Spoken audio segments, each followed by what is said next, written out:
Stories number 1. My family wants me to become my dad's legal guardian, but I don't think I can do it. This is one of those things I never thought I'd be writing about. But here we are, I'm 25F. And my relationship with my biological dad, James 53M, has been complicated for as long as I can remember when I was a kid. He was more of a ghost than a father. On paper, I was supposed to see him every other weekend. In reality, 80% of the time he'd be drunk and passed out on the couch, 10% of the time he didn't even bother to show up, and maybe 10% of the time he was actually present and fun. Those rare days were like gold to me as a kid, going fishing, playing cards, or just having him actually ask me about school.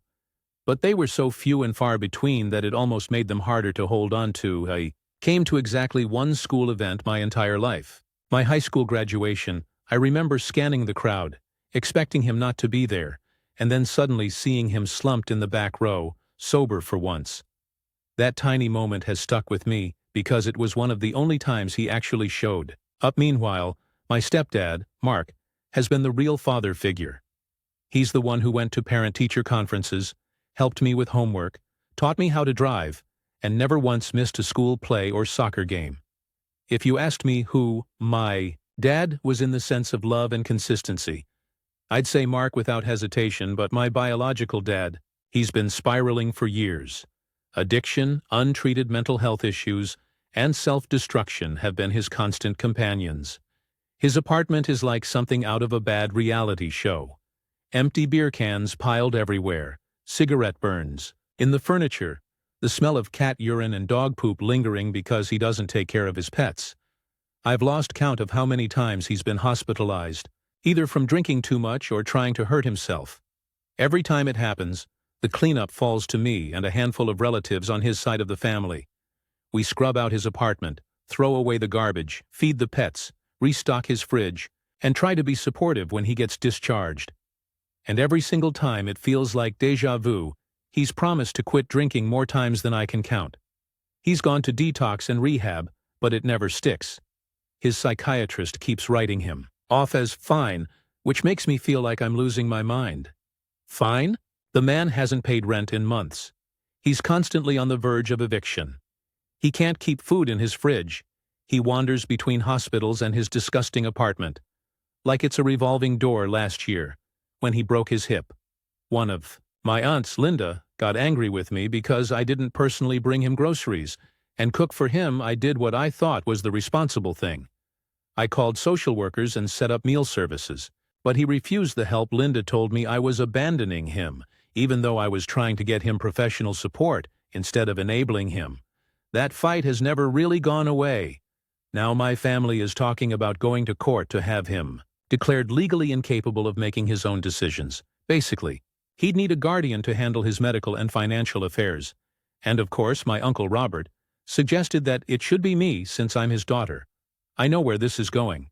If he loses his apartment, I know they'll expect me to let him move in with me. The thought of it makes me feel physically ill, not just because of the smell, the chaos, or the burden, but because he was never really a parent to me. I don't feel that kind of bond where I owe him my life. He's my biological father? Yes, but he's never been my dad when my uncle brought it up. I said flat out that I didn't feel confident taking on that legal role. I offered to help in other ways. Coordinating resources, visiting him, helping with paperwork. But I cannot and will not be his full-time guardian. To my surprise, one of my cousins, Sarah, actually offered to take on the role herself. She said she wouldn't mind, and she's better equipped for it since she's a nurse and already used to navigating medical systems. But here's the part that's eating me alive. I feel guilty. I feel like I'm abandoning him. I feel like I'm failing some invisible test of loyalty because he's my dad, even if he never acted like one. And at the same time, I feel so much resentment because why is this my responsibility?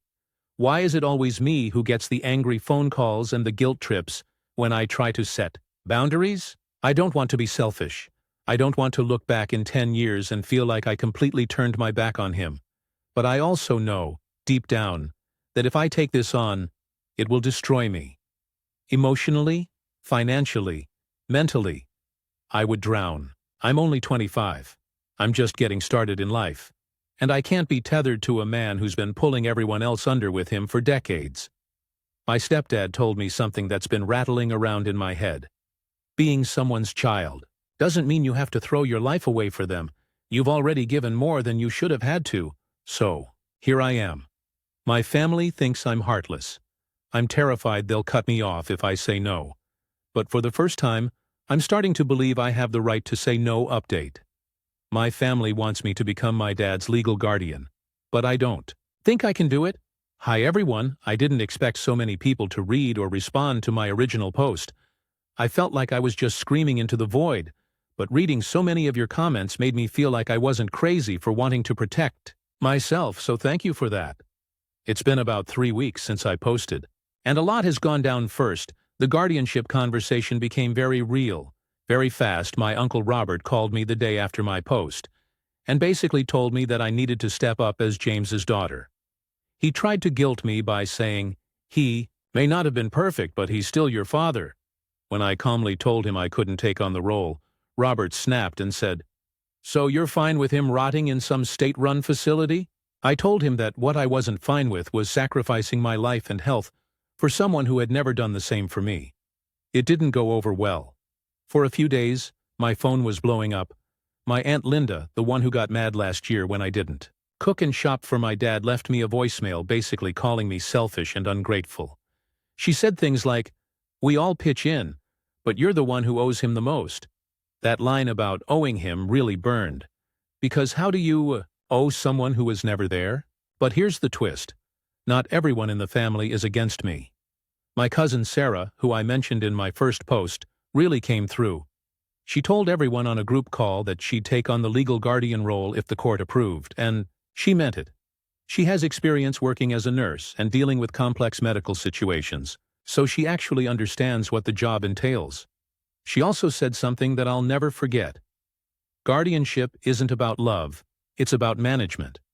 If you're not equipped or willing to manage, forcing you into it helps no one, especially James. That shut people up for about 5 minutes.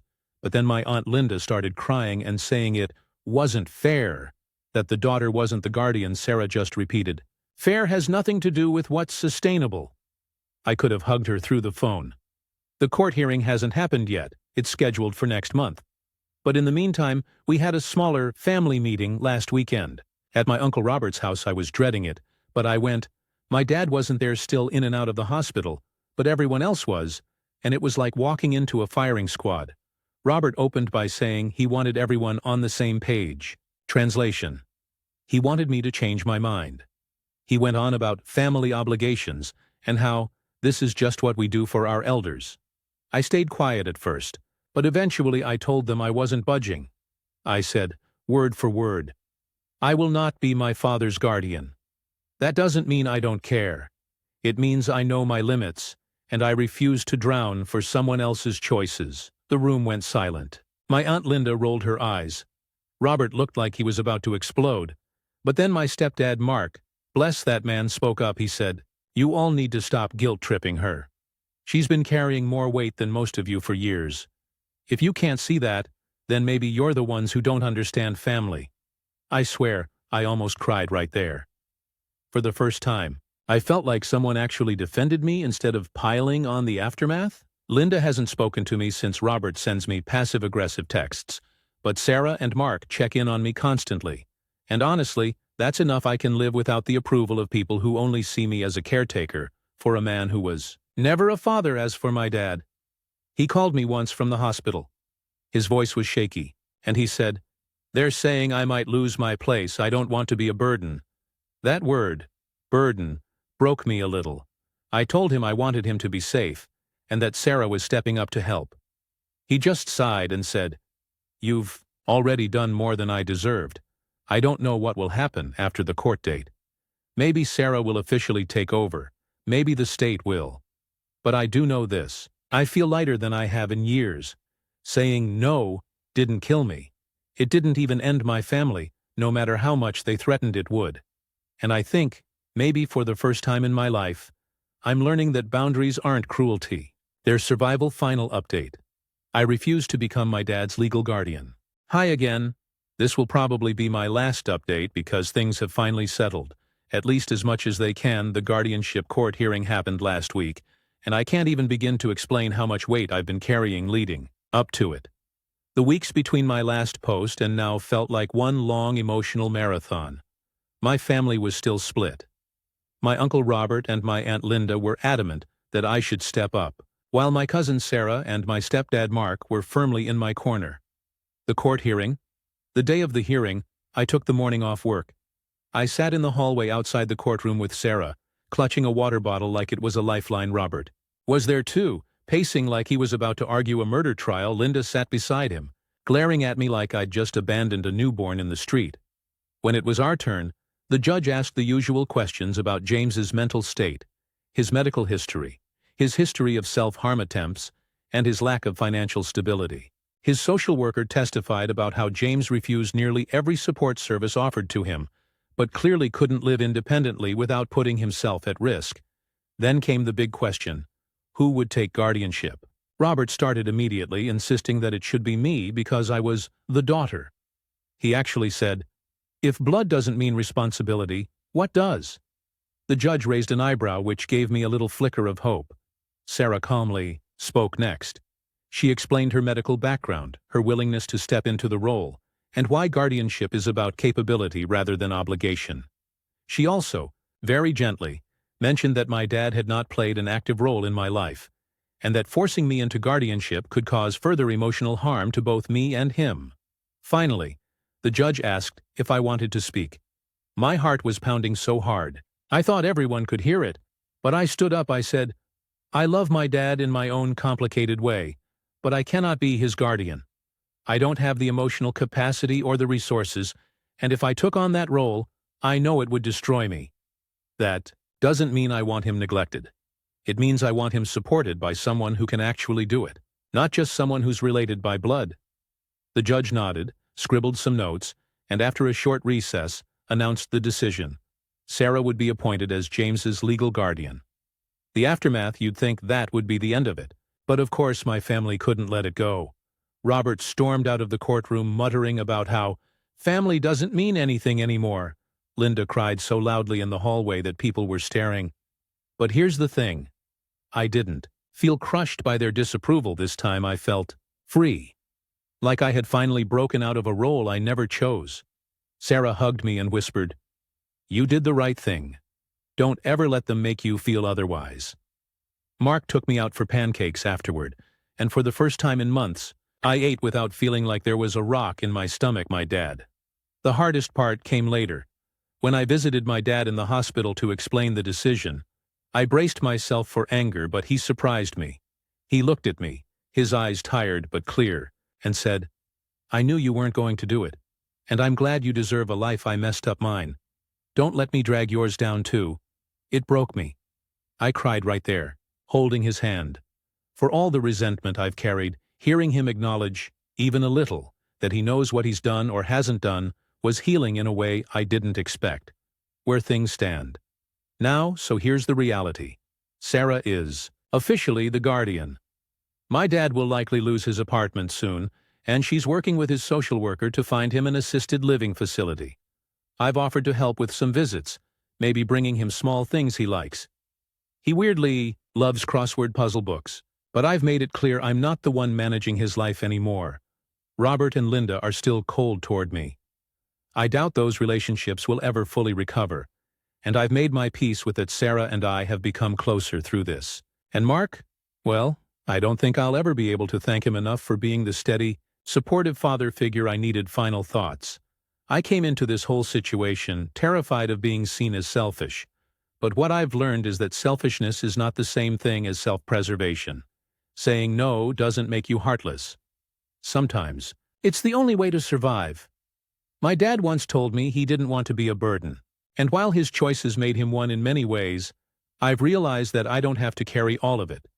I can care without losing myself, and for the first time in my adult life, I believe that's enough. Stories number 2. My husband's family asked him to be their sperm donor, and it destroyed my relationship with my sister-in-law. Hi Reddit.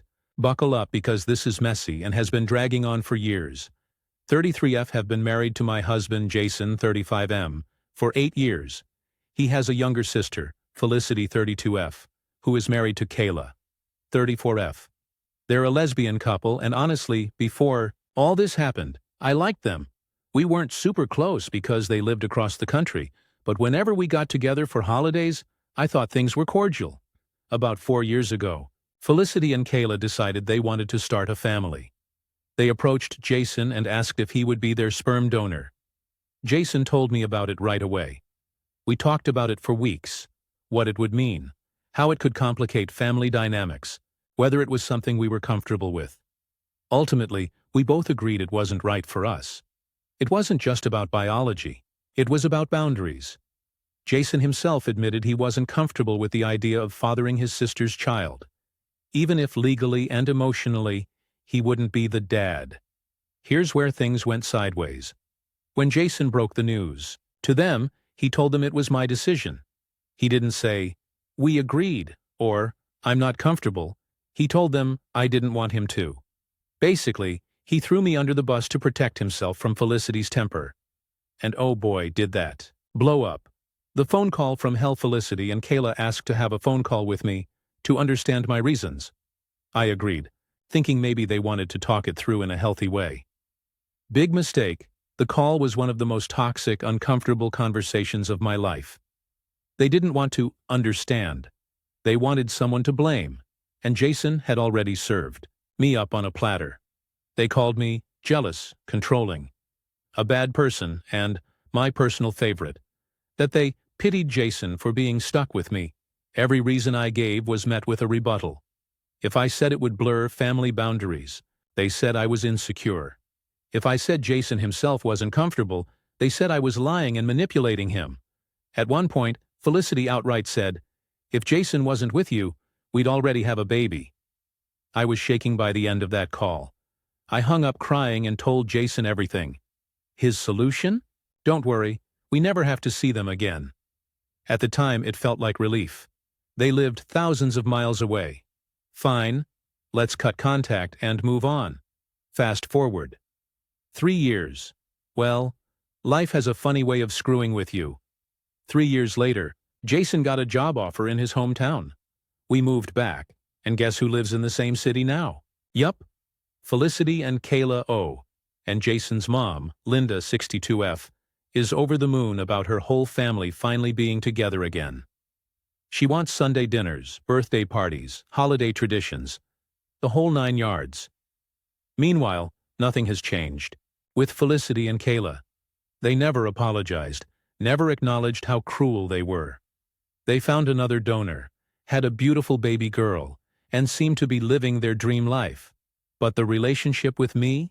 Completely scorched earth. Whenever we're at family events, I feel like my skin is crawling. I avoid eye contact. I keep conversations short and polite. But inside, I'm boiling. I don't want to forgive people who never once took accountability for how they treated me. Jason says he gets it, but also thinks I should just be the bigger person for the sake of family harmony. Easy for him to say. He's not the one who got verbally eviscerated on that phone call. The problem. Now I feel trapped. Family events are unavoidable, unless I want to be the villain who ruins everything. But every time I sit in a room with them, my resentment grows. The worst part is watching everyone else, Jason, his mom, his cousins, act like everything is perfectly fine, like none of it ever happened, like I'm supposed to just swallow my pride and smile across the dinner table at people who once told me my husband deserved better than me. If a friend treated me like that, I would have cut them off forever. But family? Family is sticky. And I don't know how to coexist without exploding. Update 1. Family dinner, disaster. Okay. So, a lot has happened since I first posted. I didn't expect this much attention, but thank you to everyone who weighed in. Reading the comments gave me validation that I wasn't crazy for still being hurt. So, Jason's mom insisted on having a big family dinner at her house to bring everyone together. I told Jason I was dreading it, but he begged me to go. I agreed on the condition that if things got tense, he'd back me up. He promised we show up, and it's already awkward. Felicity and Kayla are there with their daughter who, to be clear, is adorable and innocent in all of this. Felicity greeted Jason warmly, hugged him, then gave me the world's coldest smile and a stiff, "Hi Kayla," didn't even make eye contact. Throughout dinner, Felicity kept making these subtle digs. Like when Linda complimented my homemade pie, Felicity muttered, "Guess she's good for something." Kayla laughed. Jason heard it but didn't say a word. The breaking point came when the conversation turned to parenting. Felicity looked right at Jason and said, "You would have been such a great dad if you hadn't been held back." The table went silent. I felt like all the air had been sucked out of the room. Jason squeezed my hand under the table but still said nothing. Linda nervously changed the subject. I excused myself to the bathroom and had a full-on anxiety spiral. When I came back, I told Jason I wanted to leave. He hesitated. That was it for me. I walked out to the car and waited there until he finally came out. We had a massive fight that night, I told him. I can't keep doing this if he's not willing to defend me. I won't keep putting myself in these situations. He apologized and said he was just trying to keep the peace. But here's the thing. Peace at my expense isn't peace. It's betrayal. Update 2.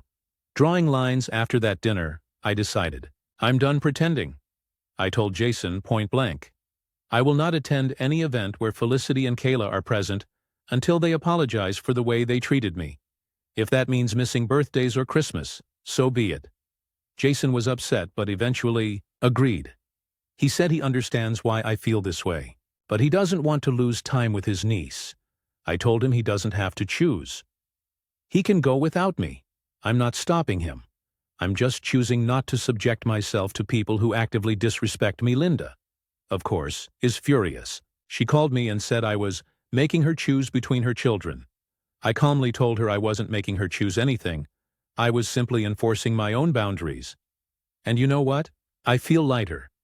For the first time in years, I feel like I took control back. Final update. Finding peace. Sort of. It's been 6 months since I drew that line, and here's where things stand. Jason has attended some family events without me. At first, it hurt. I worried it would create distance between us. But actually, it's been fine. He sees his family. I keep my peace. Felicity and Kayla still haven't apologized. I'm no longer holding my breath for one. They probably never will. Linda eventually backed off. She still makes comments here and there, but I think she realizes I'm not budging. Most importantly, my marriage feels stronger. Jason has finally started to realize how deeply his silence hurt me. He's been going to therapy to work on his conflict avoidance. I'm proud of him. Do I wish things were different? Of course I wish Felicity and Kayla had been kinder. I wish Jason had defended me from the start. I wish family didn't have to be this messy. But I also know this. I'm not the villain. I'm not controlling or jealous. I'm a human being who set a boundary after being disrespected. Sometimes protecting your peace means accepting that not everyone will like you. And that's okay. Stories number 3. My sister cheated, got dumped, moved in with me, and after weeks of her crying I finally told her to shut the fuck up. I don't even know how to start this because it feels like I've been living in some kind of bad sitcom lately. But here it goes. Site 26F have a younger sister, Emily. 22F, growing up, Emily and I were close in the typical sibling way. Lots of fighting over stupid stuff, but also always having each other's backs. I'm the older one, the responsible one, the one who got good grades and went to college. Emily was more of the free spirit. She partied a lot, dated a lot, and was always the center of attention in any room. About 2 years ago, Emily started dating Tyler, 24M. Tyler was honestly a saint. He was kind, hardworking, funny, and from day one he treated her like gold. He picked her up from parties when she was too drunk to drive. He paid for most of their dates. He even helped her finish her associate's degree when she was about to drop out. I liked him. My parents adored him. Even my grandparents, who are notoriously hard to impress, called him a good one. The thing is, Emily was never a good girlfriend to him. She loved the idea of having a boyfriend, but not the reality. She wanted the Instagram pictures, the couple's vacations, the cute gifts.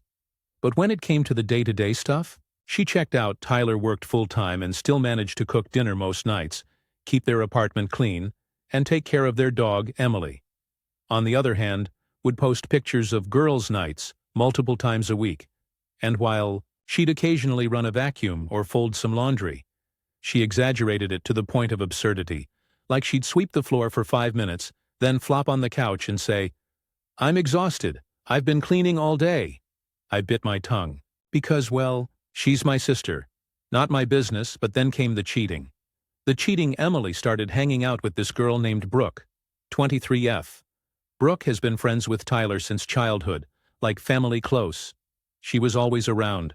Birthdays, barbecues, holidays. And at first, Emily framed it as, "Oh, Brooke and I are bonding. It's so nice having another girl to hang out with." Turns out, bonding meant sleeping together behind Tyler's back. Emily lied constantly. She'd tell Tyler she was going out with coworkers, but she was really with Brooke. She'd say she was running errands, but she'd be at Brooke's place. I don't know how long it went on. Months, maybe. The whole thing blew up in the most spectacular way possible. Brooke accidentally posted a picture to her Instagram story of her and Emily together, not in a way that could be written off as friends hanging out. It was a photo meant for her private drafts, but it went public. Tyler saw it. So did a bunch of other people. Emily came home that night to find all her stuff packed in boxes by the door. Tyler told her it was over, that he didn't want to hear excuses, and asked her to leave. She begged him to forgive her, said it was a mistake, that she was figuring herself out. He didn't budge. And honestly, good for him. The meltdown at my place. After the breakup, Emily showed up at my apartment with puffy eyes, 3 suitcases, and a sob story. Against my better judgment, I let her crash in my spare room. I thought it would be a couple of days, maybe a week. It's been over 2 weeks, and she has been crying non-stop. I don't mean normal crying, like a few tears here and there. I mean full-on sobbing at random times of the day and night. 2 a.m. I'll hear her in the guest room, ugly, crying into her pillow. 7 a.m. she's at the kitchen table with swollen eyes, moaning about how life isn't fair. Sometimes she'll just sit next to me on the couch, stare blankly at the TV, and then burst into tears again. I tried to be supportive at first. I listened. I made her tea. I told her it was okay to be sad after a breakup. But after the 5th straight day of listening to the same cycle of, "He should have supported me through my awakening," and "I don't deserve this," my sympathy dried up. Because here's the kicker. Emily has taken zero responsibility. She cheated. She lied. She betrayed not only her boyfriend but his best friend. And yet, in her version of the story, she's the victim. She keeps saying Tyler should have been more understanding. She says Brooke helped her discover her true self. She even complained that people online were calling her names after the Instagram fiasco, like somehow she's the one being wronged. I couldn't take it anymore. The explosion. One morning, I was sitting at the kitchen table drinking tea, trying to enjoy 5 minutes of peace before work. Emily shuffled in, sat down across from me, and immediately started sobbing again. She went on and on about how unfair life was, how Tyler should have given her a second chance, how nobody understood what she was going through, and I just snapped. I slammed my mug down, looked her dead in the eye, and yelled, "Emily, shut the fuck up. You brought this on yourself. You cheated, you lied, you broke his heart, and now you want to act like the victim? You clearly didn't love him if you were sneaking around with someone else, so stop sitting here crying like the world is against you. You did this, own it." She went dead silent. Then she jumped up, screamed that I was a heartless bitch, grabbed her phone and locked herself in the guest room. That was a week ago. She hasn't said a word to me since she comes and goes, but it's like living with a ghost. Honestly, I don't even mind the silence, but it's got me wondering, did I go too far? Should I have just kept my mouth shut and let her cry it out? Because right now, I feel more like her prison warden than her sister. Update. My sister cheated, got dumped, moved in with me, and after weeks of her crying, I finally told her to shut the fuck up. Hi everyone. It's been about 2 weeks since I posted about my sister Emily moving in with me after cheating on her boyfriend and crying non-stop. I honestly wasn't sure if I should update, but a lot has happened since then, and I feel like I need to unload before I lose my mind. When I last left off, Emily and I weren't speaking. She had locked herself in the guest room and went about her business like a ghost in my apartment. Was okay with that. At first, silence was better than listening to her sob 24/7. But of course, that peace didn't last. The blow-up with our mom. Our mom, Karen? Yes, her actual name. The irony isn't lost on me. Found out that Emily was staying with me. Apparently Emily called her after our fight and spun the story to make me look like the villain. According to Emily, I screamed at her for crying and kicked her when she was already down. So guess who shows up at my apartment unannounced? Yep, Mom. She stormed in one evening while I was cooking dinner and immediately started in on me. How could you talk to your sister like that? She's heartbroken. She needs support, not cruelty. I tried to stay calm, but I lost it when Emily came out of her room mid-argument with these fake, pitiful tears, like she was auditioning for a soap opera. She told Mom I had been cold and unsympathetic since day one. I finally snapped and laid it all out. I told my mom everything Emily had left out. The cheating, the lying, the Instagram post, the zero accountability. I even pulled up Brooke's Instagram, where the photo had leaked. She never deleted it, just archived it later. So screenshots were floating around Mom's face when she realized the truth? Priceless. She went from protective mother hen to disappointed Catholic nun in about 02 seconds. She turned on Emily and said, "Is this true? You've been lying to me too?" Emily crumbled and admitted it. Mom ended up leaving without saying much else, just that she was very disappointed. That night Emily gave me the silent treatment again, but this time it felt less like sulking and more like shame. Tyler reaches out. A week after that, I got a DM on Instagram from Tyler. He apologized for dragging me into all of this, which made me laugh because none of this was his fault. He said he appreciated me being honest about Emily, because apparently some mutual friends had tried to guilt him into forgiving her for experimenting. He told me he's been staying with his brother and trying to focus on work. He also mentioned he might rehome their dog because taking care of it alone while working long hours was too much. That broke my heart because I know how much he loves that dog. Here's where I probably made a mistake. I offered to foster the dog for a while if he needed. I genuinely love animals, and I figured it would be temporary. When I brought the dog home, Emily absolutely lost it. She accused me of taking Tyler's side and said I was choosing him over her. She even cried while holding the dog, saying, "He'll think we're still connected if he knows the dog is here." I told her flat out, "Emily, the dog isn't a prop in your little drama. He's not a message to Tyler. He's just a dog who needs care." She stormed back to her room and slammed the door. Again, family fallout. Our dad eventually found out about everything too. Unlike Mom, he was not sympathetic.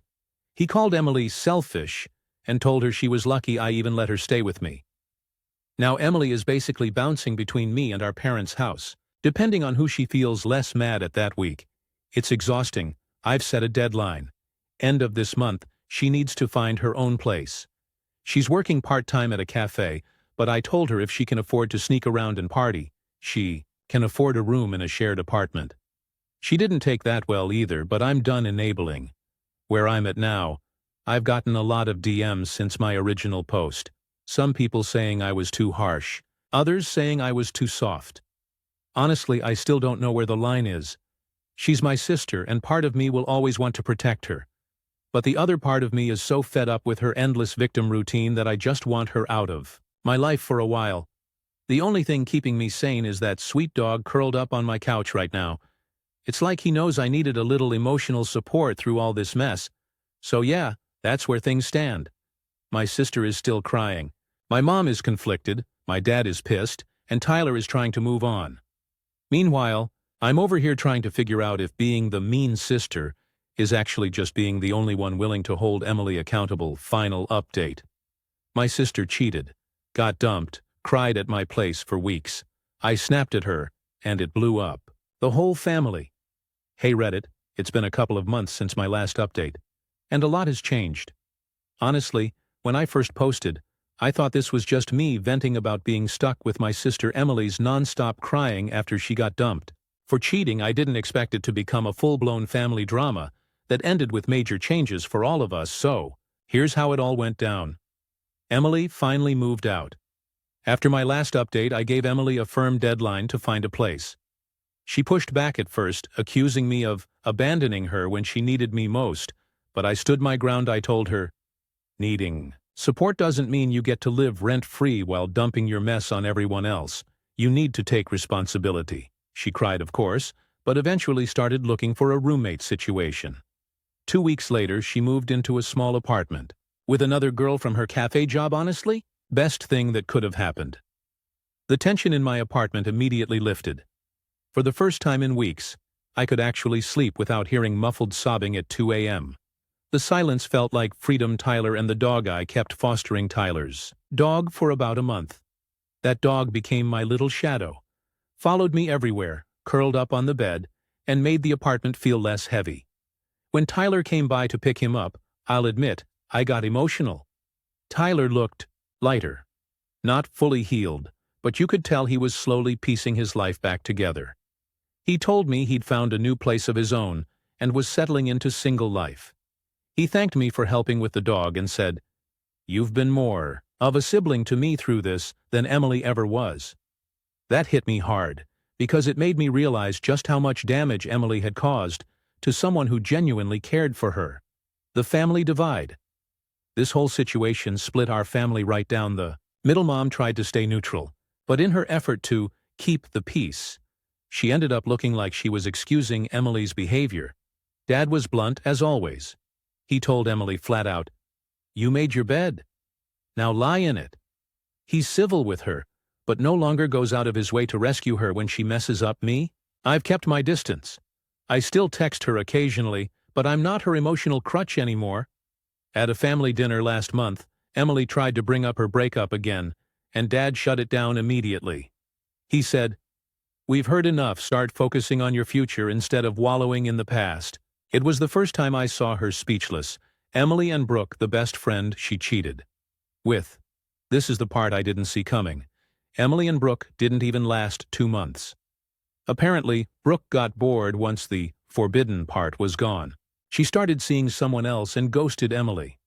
When Emily confronted her, Brooke allegedly told her, "I was never in love with you, I just thought it was fun." Karma? Anyone? Emily came running back to me for comfort after that breakup. I told her gently but firmly, "Emily, I care about you, but I can't keep being your punching bag. Until you take real accountability, I can't play therapist for you," she cried. Shocker, but didn't argue this time. I think she's finally starting to realize that burning every bridge leaves you standing alone. My own reflection. I got a lot of flack in my first post for snapping and telling her to shut the fuck up, but honestly, if I hadn't, I think I'd still be stuck in the same cycle of enabling her. That explosion forced the truth out into the open. The cheating, the lies, the family dynamics. And as messy as it was necessary. I'm not proud of yelling, but I am proud that I finally set boundaries. For the first time in years, I feel like I'm not responsible for fixing everyone else's chaos. Where things stand now, Emily is on her own, working more hours, and learning how to actually live without leaning on everyone else. Tyler has moved on, and seems genuinely happier. Now, last I heard, he's dating someone new, and they're taking things slow. Brooke is out of the picture entirely. No one in the family speaks to her anymore. My relationship with my parents is stable. They see that I've stepped up when needed, but also know I won't be manipulated into taking on things that aren't mine to carry in me. I'm focusing on my own life. I've started dating again, nothing serious yet, and I'm putting energy into things that actually bring me joy instead of trying to manage other people's disasters. Final thoughts. Family loyalty is tricky. There's this unspoken rule that you're supposed to protect your siblings no matter what. But protecting doesn't mean enabling. Sometimes the most loving thing you can do is set boundaries and let them face the consequences of their actions. I don't know what the future holds for Emily. I hope she grows up and learns from this. But for now, I'm done being her emotional dumping ground. And honestly, it feels damn good. That's my final update. Thanks to everyone who gave advice, even the harsh stuff. It helped me see that standing my ground didn't make me heartless. It made me sane. Stories number 4. My mom read my diary years ago and lied. About it, I just found out the truth, and I feel sick. This is going to be long, but I need to get it off my chest. When I now 28F was 16. My entire world was basically held together by a cheap spiral notebook that I called my diary. I poured everything into those pages. Every thought I couldn't say out loud, every fight I had with myself, every secret I thought I'd never share. I wasn't the kind of kid who could confide in friends or even my parents. That diary was my one safe place. At the time, I had a boyfriend. His name was Alex 6TM, and he was the kind of first boyfriend teenage girls in strict households aren't supposed to have. My mom, Laura, was, and still is, very conservative and religious. She had rules about who I could talk to, who I could hang out with, even how long I could be on the phone, so of course, the idea of me dating, especially someone outside our religion, was absolutely forbidden. Alex and I barely saw each other in person, maybe twice total, but we texted constantly, and in my diary, I wrote everything. How I lied about going to the library so I could meet him at the park, how guilty I felt about sneaking out, how my heart pounded every time we held hands. I even wrote about the more physical stuff. Nothing crazy, but for a sheltered 16-year-old it felt like the end of the world. At the same time, I was drowning in exams. I was exhausted, anxious, and taking way too many prescribed stimulants just to keep myself awake. I wasn't abusing drugs for fun, but I was so desperate to keep up with grades that I was running on fumes and pills. Half the time I was wired, half the time I was crashing. My diary saw all of that too. Then one night, my mom came into my room. I remember it vividly because her face was pale, her hands were shaking. She looked at me and said, "I know everything." My stomach dropped. I asked, "What do you mean?" And she just started crying. Then I started crying. She told me that I had confessed everything to her in my sleep, that I had literally spilled every detail. Sneaking out, the pills, Alex. While unconscious, I was so fried from exhaustion and medication that I believed her. I thought, oh my God, I betrayed myself. I betrayed her. The guilt crushed me. I apologized over and over, begging her to forgive me. She said she would, but that things had to change. And from that night on, my freedom got strangled tighter. No more library trips. No more hanging out with friends outside school. Every move I made, she hovered. I thought I had done this to myself by being careless in my sleep. For years I carried that guilt like a stone in my chest. For years, I believed I had literally given myself away.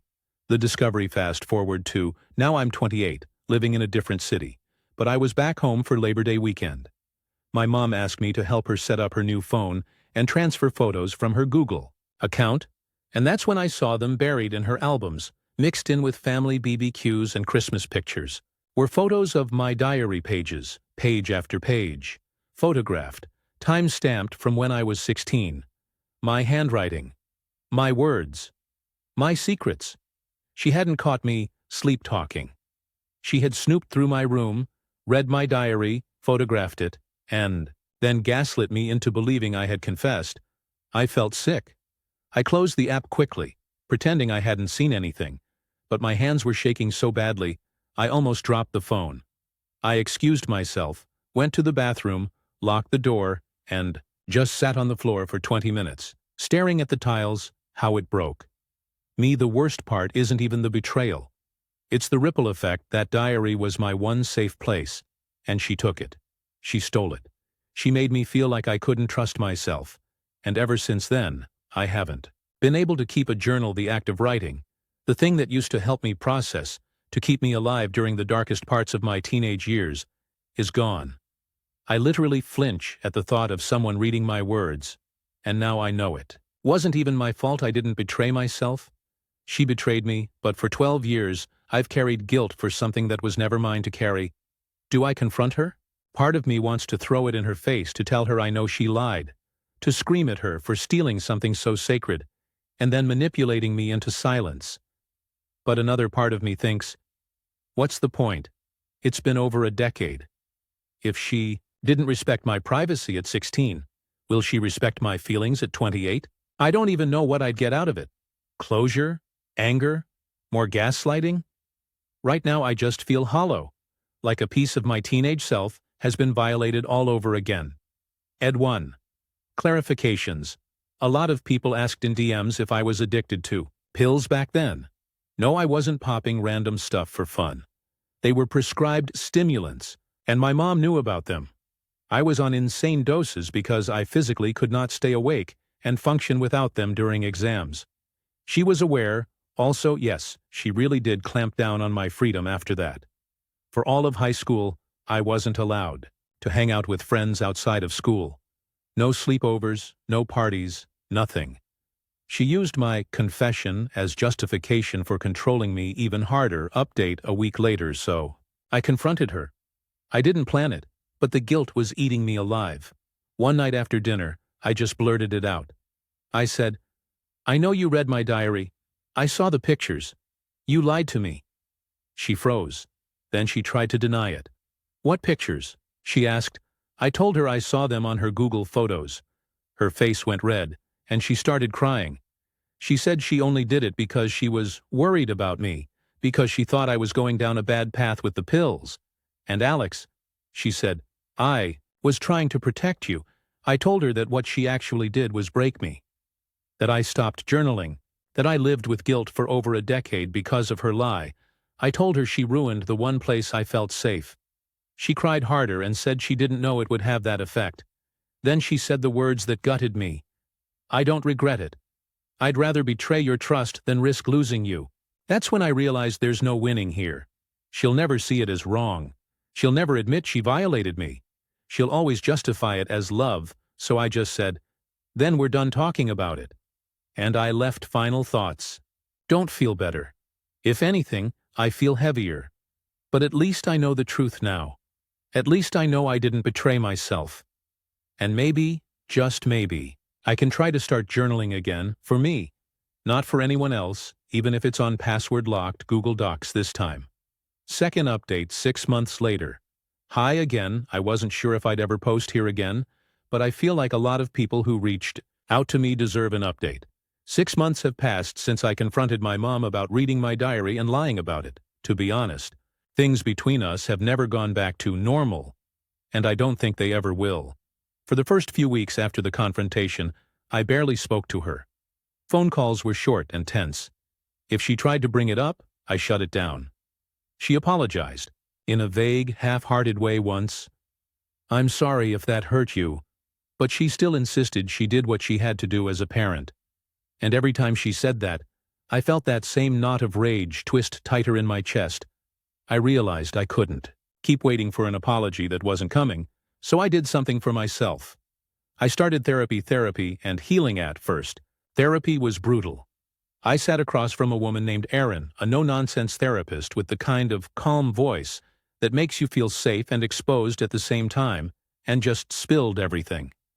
The diary, the photos, the lie, the guilt I carried. For 12 years, she asked me one question that broke me open. What did 16-year-old you need that she never got? And the answer was so simple. Safety. A space of her own. Trust. That session, I sobbed harder than I had in years. Because I realized my mom didn't just invade my privacy once, she taught me that nothing in my life was truly mine. That my words, my feelings, even my secrets could be taken and used against me. Erin. And I worked on rebuilding that trust. Not with my mom, but with myself. She gave me homework to try journaling again. At first I resisted. My hands literally shook when I opened a blank notebook, but she told me to start small. One sentence, one word, even, so I did. The first thing I wrote was, "This is mine." And for the first time in 12 years, I felt like maybe it could be. My relationship with my mom, I know a lot of people here told me to cut her off completely. I understand that advice. I do. But cutting off my mom is complicated. She's still my mom. She's still part of my life, part of family holidays, part of who I am, so I set boundaries instead. Hard ones. I don't stay overnight at her house anymore. I don't leave my bag unattended around her. I don't share intimate details of my life with her, because I know she'll weaponize them. And when she asks questions that are too probing, I answer with, "I'm not comfortable sharing that." At first, she didn't take it well. She called me cold, said I was building walls, but I stayed firm. And eventually, she adjusted. I've learned that my mom isn't going to change. She will always see her actions as justified. But I don't have to buy into that anymore where I am. Now I journal almost every night. Now I keep my notebook in a locked box, not because I don't trust my roommates or friends, but because the ritual of locking it up makes me feel safe. Like 16-year-old me finally has the protection she never had. And the wildest part? My writing has gotten deeper. Angrier, yes, but also freer. It's like I've reconnected with a part of myself that was buried under guilt all these years. I even told Alex, yes, that Alex, about everything. We reconnected through social media a while back, and I shared the whole story with him.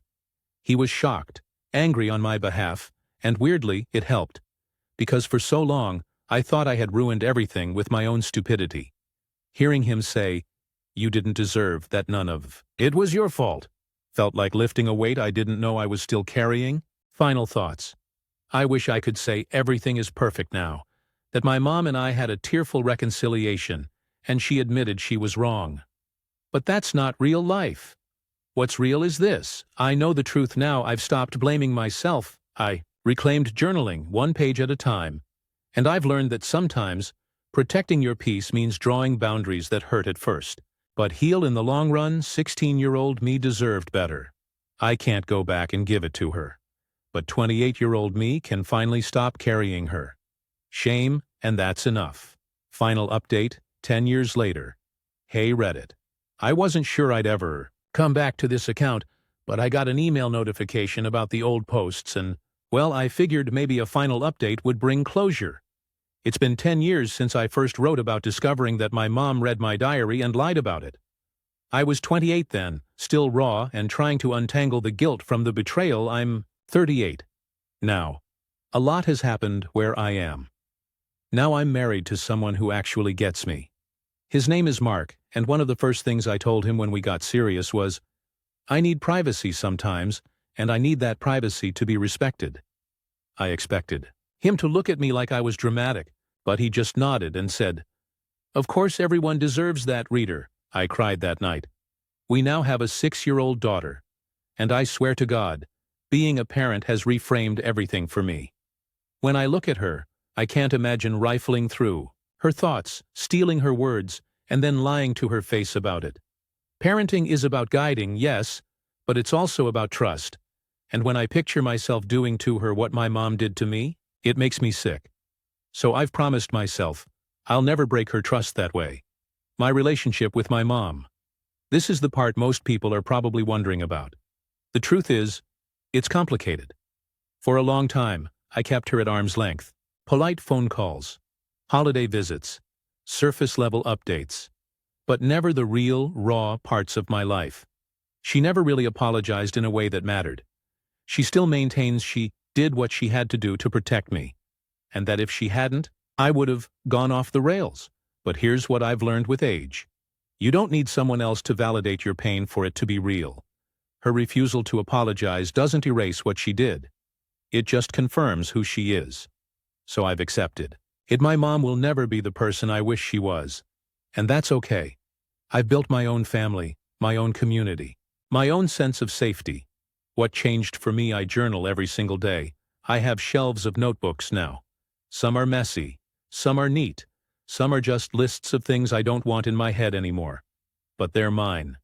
I teach creative writing workshops, occasionally, and I always tell my students, your voice belongs to you, and nobody else. I've let go of the guilt. I no longer feel like I betrayed my mom at 16.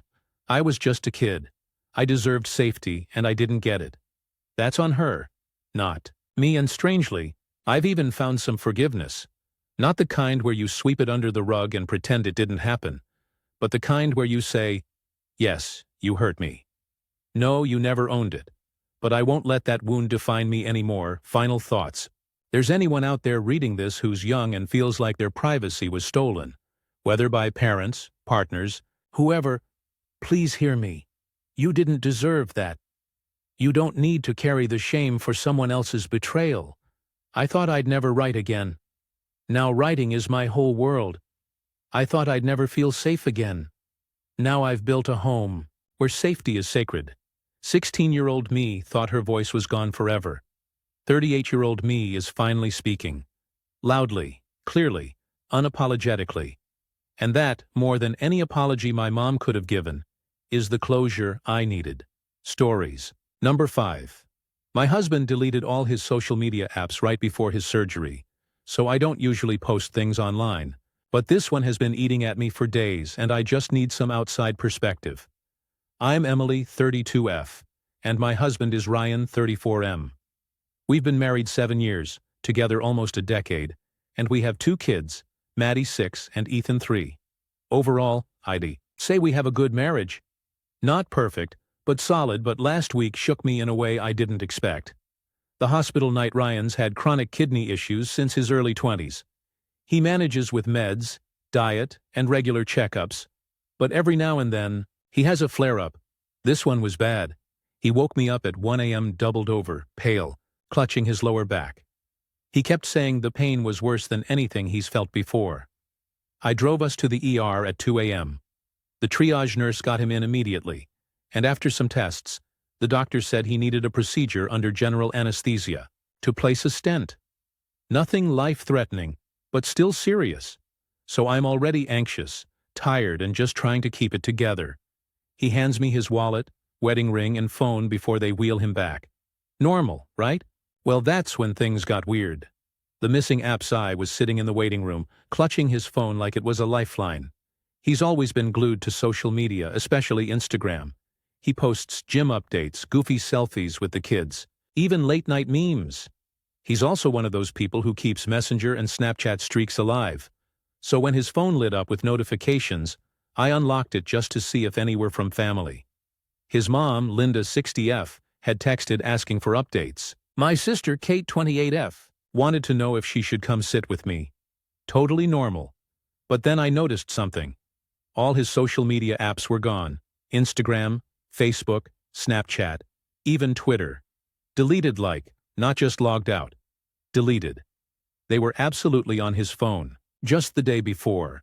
I know because we were literally laughing at a dumb TikTok video together while waiting in the ER. So why delete everything hours before going under anesthesia? The history that complicates this. Here's the part that makes me feel crazy. Years ago, before we were married, Ryan had a stupid phase where he was messaging his ex-girlfriend, Hannah, 33F.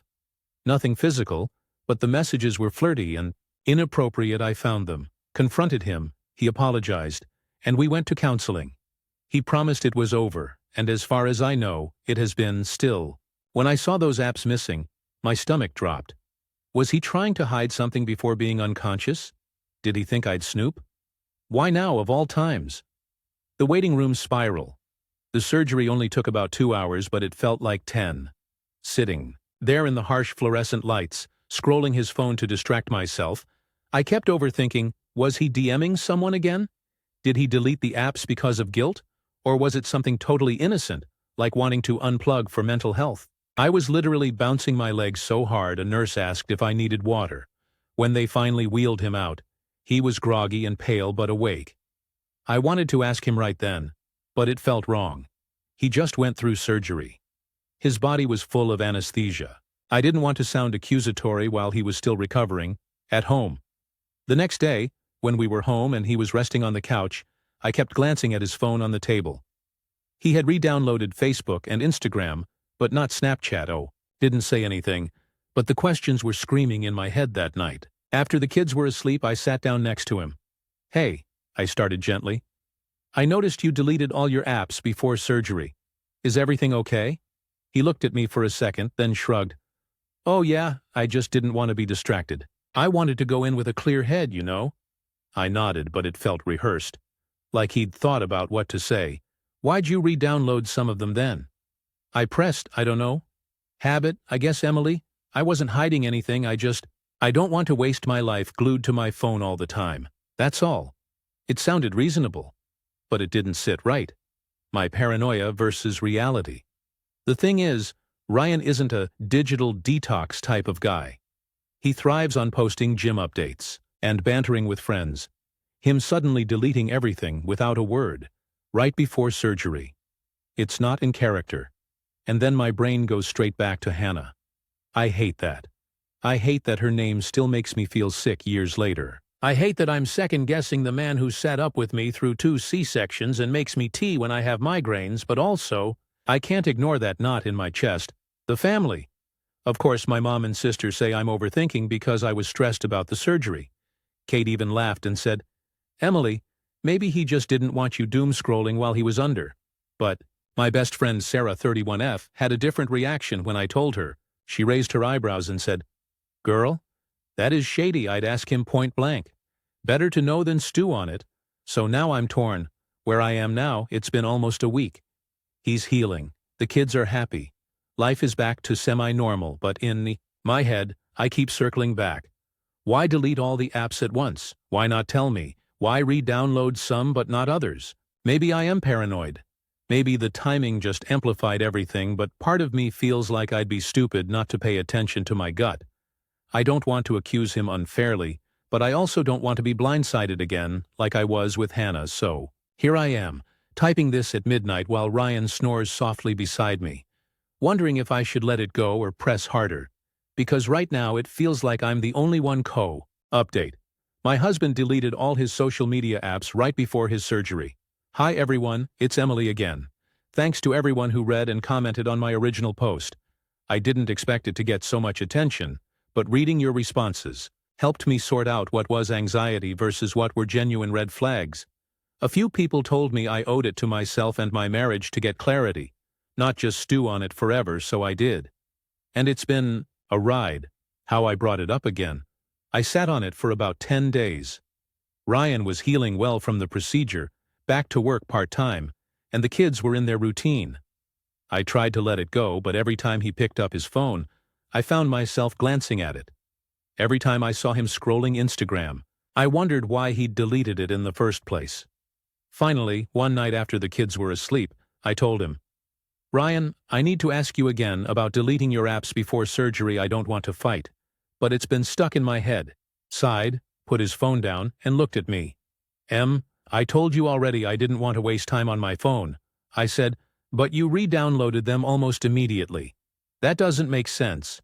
You know it looks suspicious, right?" His first real explanation. He rubbed his face and finally admitted, "Okay, I panicked. Before the surgery I just kept thinking, what if something happens to me? What if you go through my phone while I'm under? I didn't want you to misinterpret anything." That made my stomach drop. I said, "So there was something to hide?" He quickly said, "Not like that, not cheating, just dumb messages with the guys, gym group chats, some old conversations I should have deleted ages ago. I didn't want you to see something out of context and freak out while I was unconscious," I told him. "But you deleting everything made me freak out even more. Do you get that?" He nodded. "Yeah, I messed up. The Hannah factor, I couldn't not bring her up. Is Hannah part of this? Are you talking to her again?" Ryan shook his head immediately. "No, I swear to you, Emily, I haven't spoken to her since therapy. Not once." He let me scroll through his phone right there. I didn't find her anywhere. No messages, no hidden accounts, nothing that gave me some relief, but my guard wasn't down yet. What I did find were group chats with his gym buddies, where they talk about women at the gym in ways I wouldn't call flattering. Nothing that screamed affair, but enough locker room nonsense that I get why he wouldn't want me stumbling across it while he was on an operating table. One message from his friend Mike, 33M, literally said, "Bro, don't let Emily see this or she'll kill us," followed by a photo of some influencer. Ryan hadn't even replied, but the tone was gross. I told him, "This isn't great. It's not cheating, but it's not exactly respectful either." He looked embarrassed and said, "I know I delete most of it, but sometimes I forget. That's why I freaked out before surgery. My feelings now. Was I wrong to be suspicious? No. My gut was right. Something was off. But it wasn't cheating. It was immaturity, secrecy, and terrible communication on his part."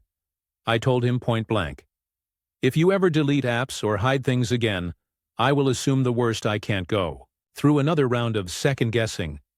Either you're transparent with me or this doesn't work." He promised me he understood. He even left his phone on the counter all week, unlocked, almost like a peace offering. I still feel uneasy. Not because I think he's cheating, but because I hate that he cared more about not being embarrassed than about my peace of mind during one of the scariest nights of our lives. The outside opinions, my dad Mark, 65M, said, "Men do dumb stuff when they're scared. Don't let him off the hook, but don't assume he's the devil either." My sister Kate thinks I'm making progress because at least he opened up and showed me everything. My best friend Sarah is still side-eyeing hard. If he can delete apps once, he can do it again. Be careful. Where we go from here, we agreed to do a few check-ins with our old marriage counselor, the same one who helped us after the Hannah situation. I think we need a neutral third party to get through the leftover trust issues, so no, I didn't find proof of an affair. But yes, there were secrets. And secrets erode trust just as badly if they pile up right now. I'm trying to hold two truths in my hands at once. Ryan is not cheating. Ryan still has work to do on being completely honest with me, even when it's uncomfortable. And honestly, I have work to do on not letting my anxiety spin every little thing into a monster in the dark. So that's where we are. Not broken, but not fully healed either. Final update. My husband deleted all his social media apps right before his surgery. Again, it's Emily. This will probably be my last update because at this point, the situation has settled into something that feels final where things stand now. It's been about 6 months since my original post, and life feels more stable. Ryan's health has been improving a lot since his procedure. He's back at the gym, his energy is better, and he hasn't had another ER scare. That part of our life is a relief. As for our marriage, it's not perfect, but it's in a better place than I thought it would be back when I was spiraling in that hospital waiting room counseling. We did go back to our marriage counselor, and honestly, it helped more than I expected. The counselor was blunt with Ryan. Deleting apps right before surgery looked shady as hell, and the secrecy around his gym chats wasn't just embarrassment. It was avoidance. Ryan had to hear, in front of a professional, that hiding things to avoid drama is exactly what creates drama. That was a turning point. He stopped being defensive and started owning the behavior changes Ryan made. He doesn't delete apps anymore. If he needs a break from social media, he'll say, "I'm logging off for a bit, and I can see the apps," sitting there untouched. He left one of the gym group chats that was the worst about objectifying women. He still has his close friend Mike on text, but I told him if I ever catch him talking like that again, we're done. He gave me access to all his passwords. I haven't felt the need to snoop. But knowing I could if I wanted to takes away the anxiety. And maybe the biggest change, he's actually been more present at home. Less scrolling. More time with the kids. That's worth more to me than anything. Where my head is, I won't lie. Part of me is still on guard. After the Hannah situation years ago, trust is something that rebuilds brick by brick, not overnight. But I also realized I had to decide whether I was going to live in constant suspicion or actually try to move forward. I chose the latter. It's not about being naive. It's about not letting fear run my marriage. I still have moments where my brain says, "What, if he's hiding something again?" But then I remember the steps he's taken, the consistency, and how different he is from the man who panicked in that hospital room months ago. The outside perspective. My dad thinks Ryan finally grew up a bit. Sometimes it takes a scare to get a man's priorities straight. My sister Kate has cautiously forgiven Ryan too. She said, "If he messes up again, I'll be the first to drive you to a lawyer's office, but I'll give him credit for now." Sarah, my best friend, still doesn't trust him 100%. She told me, "I support you, but I'll always keep an eye out." And honestly, I'm okay with that. Everyone needs a Sarah. Final thoughts. If there's one thing I learned through all this, it's that secrecy is poison, even when it's small. Deleting apps, hiding dumb chats, keeping things out of embarrassment. It all lands in the same place. Mistrust. Ryan had to face that, and I had to face my own anxiety. We're not magically cured, but we're steadier. And I think that's as close to closure as we'll get. So yeah, my husband deleted his social media before surgery, and it spiraled into a whole journey. But at the end of it, I still have my husband. My kids have their dad. And I've got a little more faith in our marriage than I did 6 months ago. Not a fairy tale ending, but a real one. Stories number 6. Boyfriends. Best friend came out and has feelings for him. My boyfriend, 28M, and I, 32F, have been together for 3 years. He is insanely social, and I am more of a stay-in and do crafts kind of person, but it works. Recently, our schedules have been pretty opposite, and we usually only see each other 3 days a week. He has a best friend, Thomas, 33M, who is recently going through a divorce with a woman and has been spending a lot of time with him. I have always gotten the vibe that Thomas was queer in some form, just by the way he talks about men. He recently came out to my boyfriend and told him it's the real reason for his divorce. My boyfriend is very straight and doesn't really know a lot of gay people, but I have a ton of queer friends and told him to be extra sensitive and treat Thomas like he is no different. When my boyfriend told me about Thomas, I told him that I was proud of him for living his true life, but hopefully the soon-to-be ex-wife is doing okay. They have been spending a lot of time together, and Thomas frequently stays over at his place because he works in the city, but lives like 45 minutes away. They work together, so obviously I understood the convenience factor, and I was happy they were having fun. My boyfriend left out a major part of Thomas coming out, in my opinion, that Thomas also said he's had a crush on my boyfriend since they met, and has feelings for him. I asked him when he told him that, and he said around a month ago. I know my boyfriend wouldn't cheat, and I am very confident he doesn't have feelings for men in general. But the thought of someone crushing on him, drinking with him and sleeping over doesn't feel great to me. I don't ever want to be the type of partner that isolates someone from a friend, but I want to set a boundary. I'm not sure what that boundary needs to be because, based on my initial reaction, my boyfriend said he will just stop hanging out with Thomas, and I said I am not asking him to do that. I explained to him that if I had someone who had a crush on me sleep over regularly, he would feel weird about that, and he agreed. I really don't know how to handle the situation and feel like I almost sound homophobic setting boundaries after Thomas just came out relevant. Comments. Commenter 1. If nothing else, it's not healthy to spend this much time with someone you fancy, who is in a relationship where it will never happen. Reply. This was my thought too. It definitely doesn't feel like Thomas respects our relationship right now. Commenter 2. This is just basic relationship boundaries. You don't have people sleeping over who are sexually interested openly in you and/or your partner, unless you are into that. Commenter 3. Going to echo this. My good friend came out to me and then a few weeks later told me he was into me. I am not gay or bi. I was also in a relationship at the time. I had to have a frank discussion with him. I asked him if we could be friends, or if that would be too hard. He didn't think we could be friends, so we drifted apart for a while. Later, after he had come out to everyone and was actively dating, we connected and he told me that he knew I was safe, and he confused that safety with mutual attraction. He also told me that while I am his type, he overstepped and apologized. We're now good friends. Setting boundaries isn't a bad thing. It can be healthy. Reply. That's interesting, and something I was taking into account as well since Thomas is going through a lot of changes right now. My boyfriend is insanely kind and a great listener.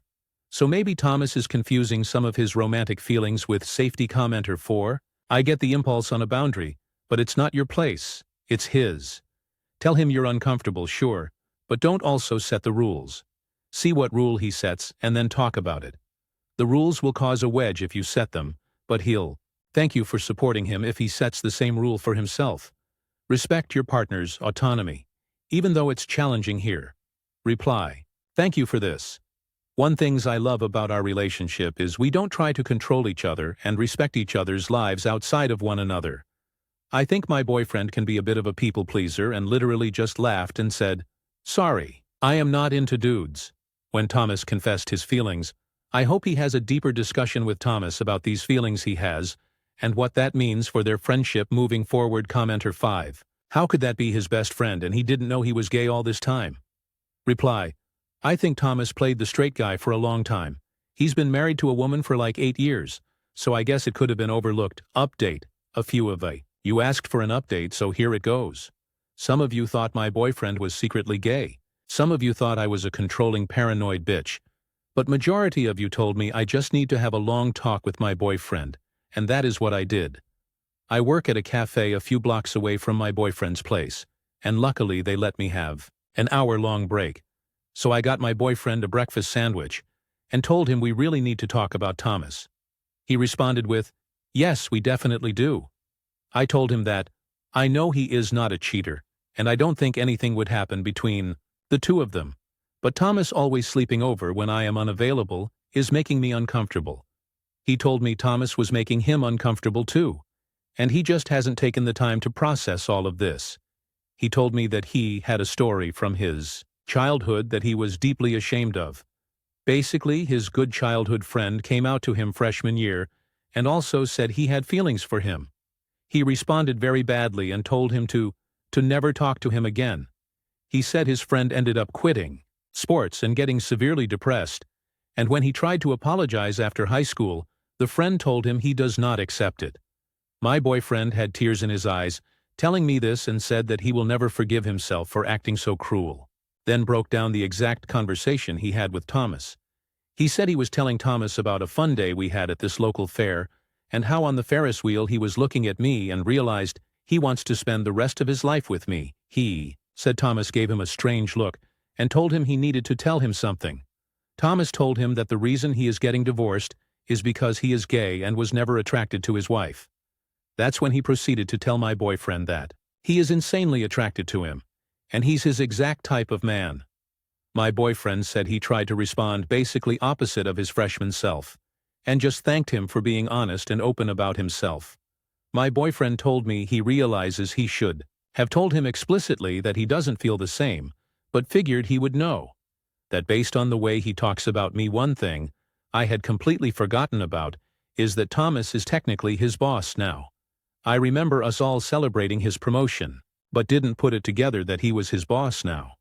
My boyfriend told me he felt pressure to still let him crash all the time at his place because of his divorce, and he tried to just pretend he didn't admit having feelings for him for the sake of their friendship. My boyfriend then had a talk with Thomas, and it didn't go well. He told Thomas that he would never have those feelings for him, and the sleepovers feel kind of weird now. Thomas blamed me and started calling me a controlling, abusive partner, but my boyfriend shut it down and told him that this was all coming from him, and he should just start looking for his own apartment. In the city later that night, I got a phone call from Thomas. I could tell he had been drinking a lot, but I hoped he was calling to apologize or at least compromise. That was not the case. He started off by saying that my boyfriend could do so much better than me and that I am just a scrappy gold digger. My boyfriend and Thomas work in finance, and I work at a cafe, so yes, my boyfriend makes a lot more money than me, but I still pay my own way in life. Thomas went on to say my boyfriend should be with someone in the same tax bracket as him, and then told me, "You're really not as pretty as you think, and you dress like a poor person." It pissed me off.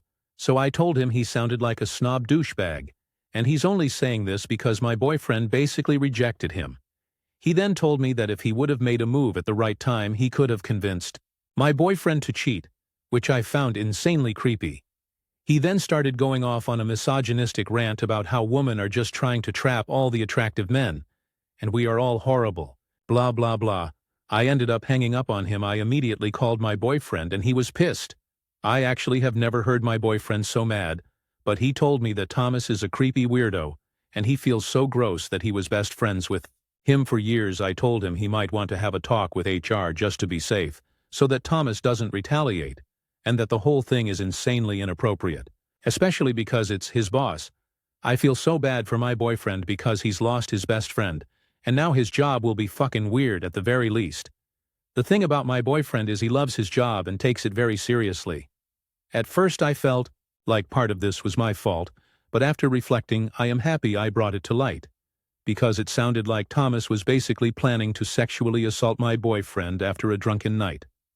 My boyfriend has been sad today and took the day off, and I really wish I could fix things. I think he's nervous about work, and I don't blame him, but it breaks my heart seeing him like this. We did take my dog to the beach, and my dog is such a goof. And my boyfriend was laughing a lot, so that was good. Thank you everyone for all the advice, and I really wish things didn't play out this way. Relevant comments. Commenter 1. Girl, I'm so happy for you because, like a lot of us said, the whole sleeping over thing was the perfect opportunity for something sexual to happen between them. Whether your boyfriend consented or not. Letting someone who admitted having feelings for him sleep at his house with alcohol involved, is the perfect recipe for something crazy to happen. Thomas is a fucking predator. He doesn't deserve the kindness you guys showed him when he came out. You guys need to check on his ex-wife. I feel so bad for her. Plus, she might be of help when, not if, but when Thomas starts messing with your boyfriend's job. Reply. Thank you. I am also happy that nothing happened in those regards, but it literally crushes my heart seeing my boyfriend so sad and nervous. My boyfriend is genuinely one of the kindest people I have ever met, and he says he feels like such an idiot. Now they were best friends for like 5 years, so he has a lot to process, and I am honestly super worried what work is going to be like for him on Monday. Commenter 2. Did you record the call when Thomas called you? Please save every single text and record every single conversation you have with him from now on. He thought he could guilt and pressure, with him being his boss and all your boyfriend, into being intimate with him. That's disgusting behavior. Reply. I didn't record the call, and I really wish that I did. I genuinely assumed he was going to apologize, and it all just took me off guard. Thomas has blocked us on everything, so there really isn't much evidence of his gross behavior. OP needs to tell her boyfriend to get a lawyer. Reply. He's going to talk to his uncle tomorrow, who is a lawyer, and ask him what he should do. We are both pretty clueless about what steps we need to take. Moving forward. Commenter 3. This is a weirdly comforting update actually, because it just proves that men can be jealous, controlling D-bags regardless of their sexuality. Glad you guys dodged this bullet. Stories number 7. Ada for shutting down my wife's party favor idea? We decided to leave the bulk of the planning to my wife, as she loves this kind of thing and wanted to take the reins. I had no reason to doubt any of her plans, as she did a great job with our past parties. I handled invites, food orders, and anything else she needed me to do. To her credit, she did a great job with the party itself. Everything ran smoothly and the kids had a great time. Until she brought out the party favors that she had kept a surprise from me. They came out when our friend had to leave with her daughter right after the cake. Before she could, my wife went into the back room and came out with a bag, the biggest grin on her face. What was inside the bag, you ask? A small tetra fish from the pet store, to be given as a party favor. My friend was flabbergasted.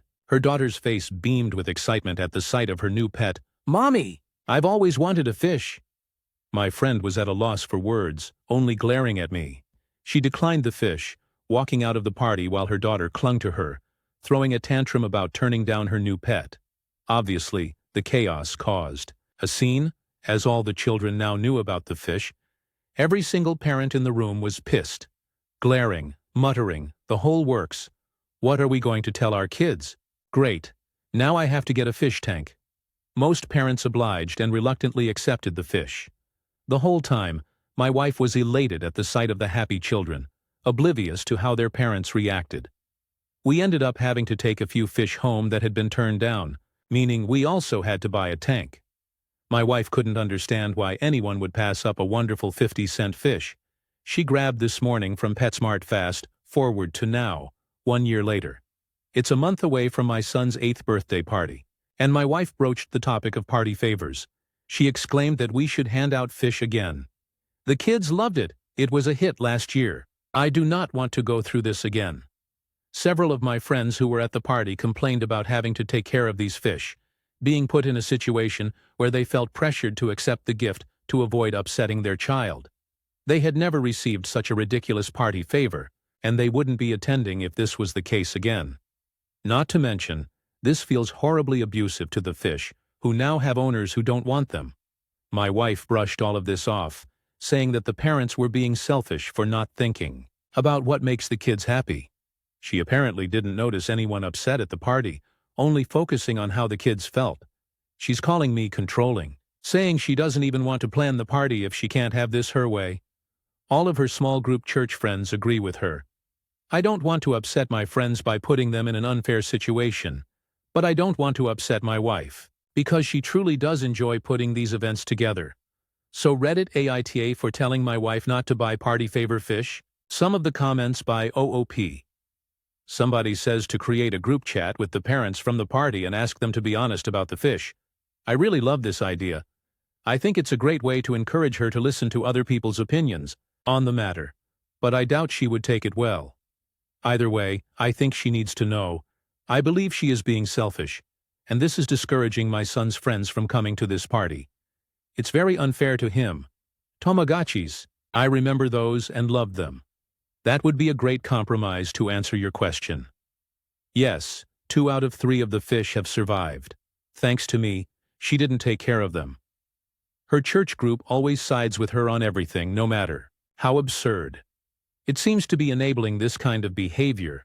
I believe the glares were directed at me because my friends know I'm more conscious of social cues. It's not the first time I've received glares like this from my friends BC of something. She did. I love her and want to fix this. I like the way you think. But my wife loves animals and has already argued with me saying, I would love to receive pets as a gift. It's more about the feeling so gets when she sees the kids happy, as opposed to whether it's fair or not. Somebody says to simply hand out candy bags. Absolutely agreed. I much prefer those as party favors. She just calls them boring. Do believe counseling would help us a lot with other issues we have. She refuses to see any counselor that's not a strong biblical Christian. I'd be so upset if that happened to me. She has already argued, I'd love to receive pets as a party favor. Who wouldn't? She loves animals and can't understand that other people's situations may not be ideal for adding a pet. I've asked about the fish tanks and she said, that would be too expensive to buy 20 fish tanks, which I thought would convince this is a bad idea. The one I ended up having to buy last year was about 125s, not including the filter system, gravel, food, decorations. These are all things I've been thinking about.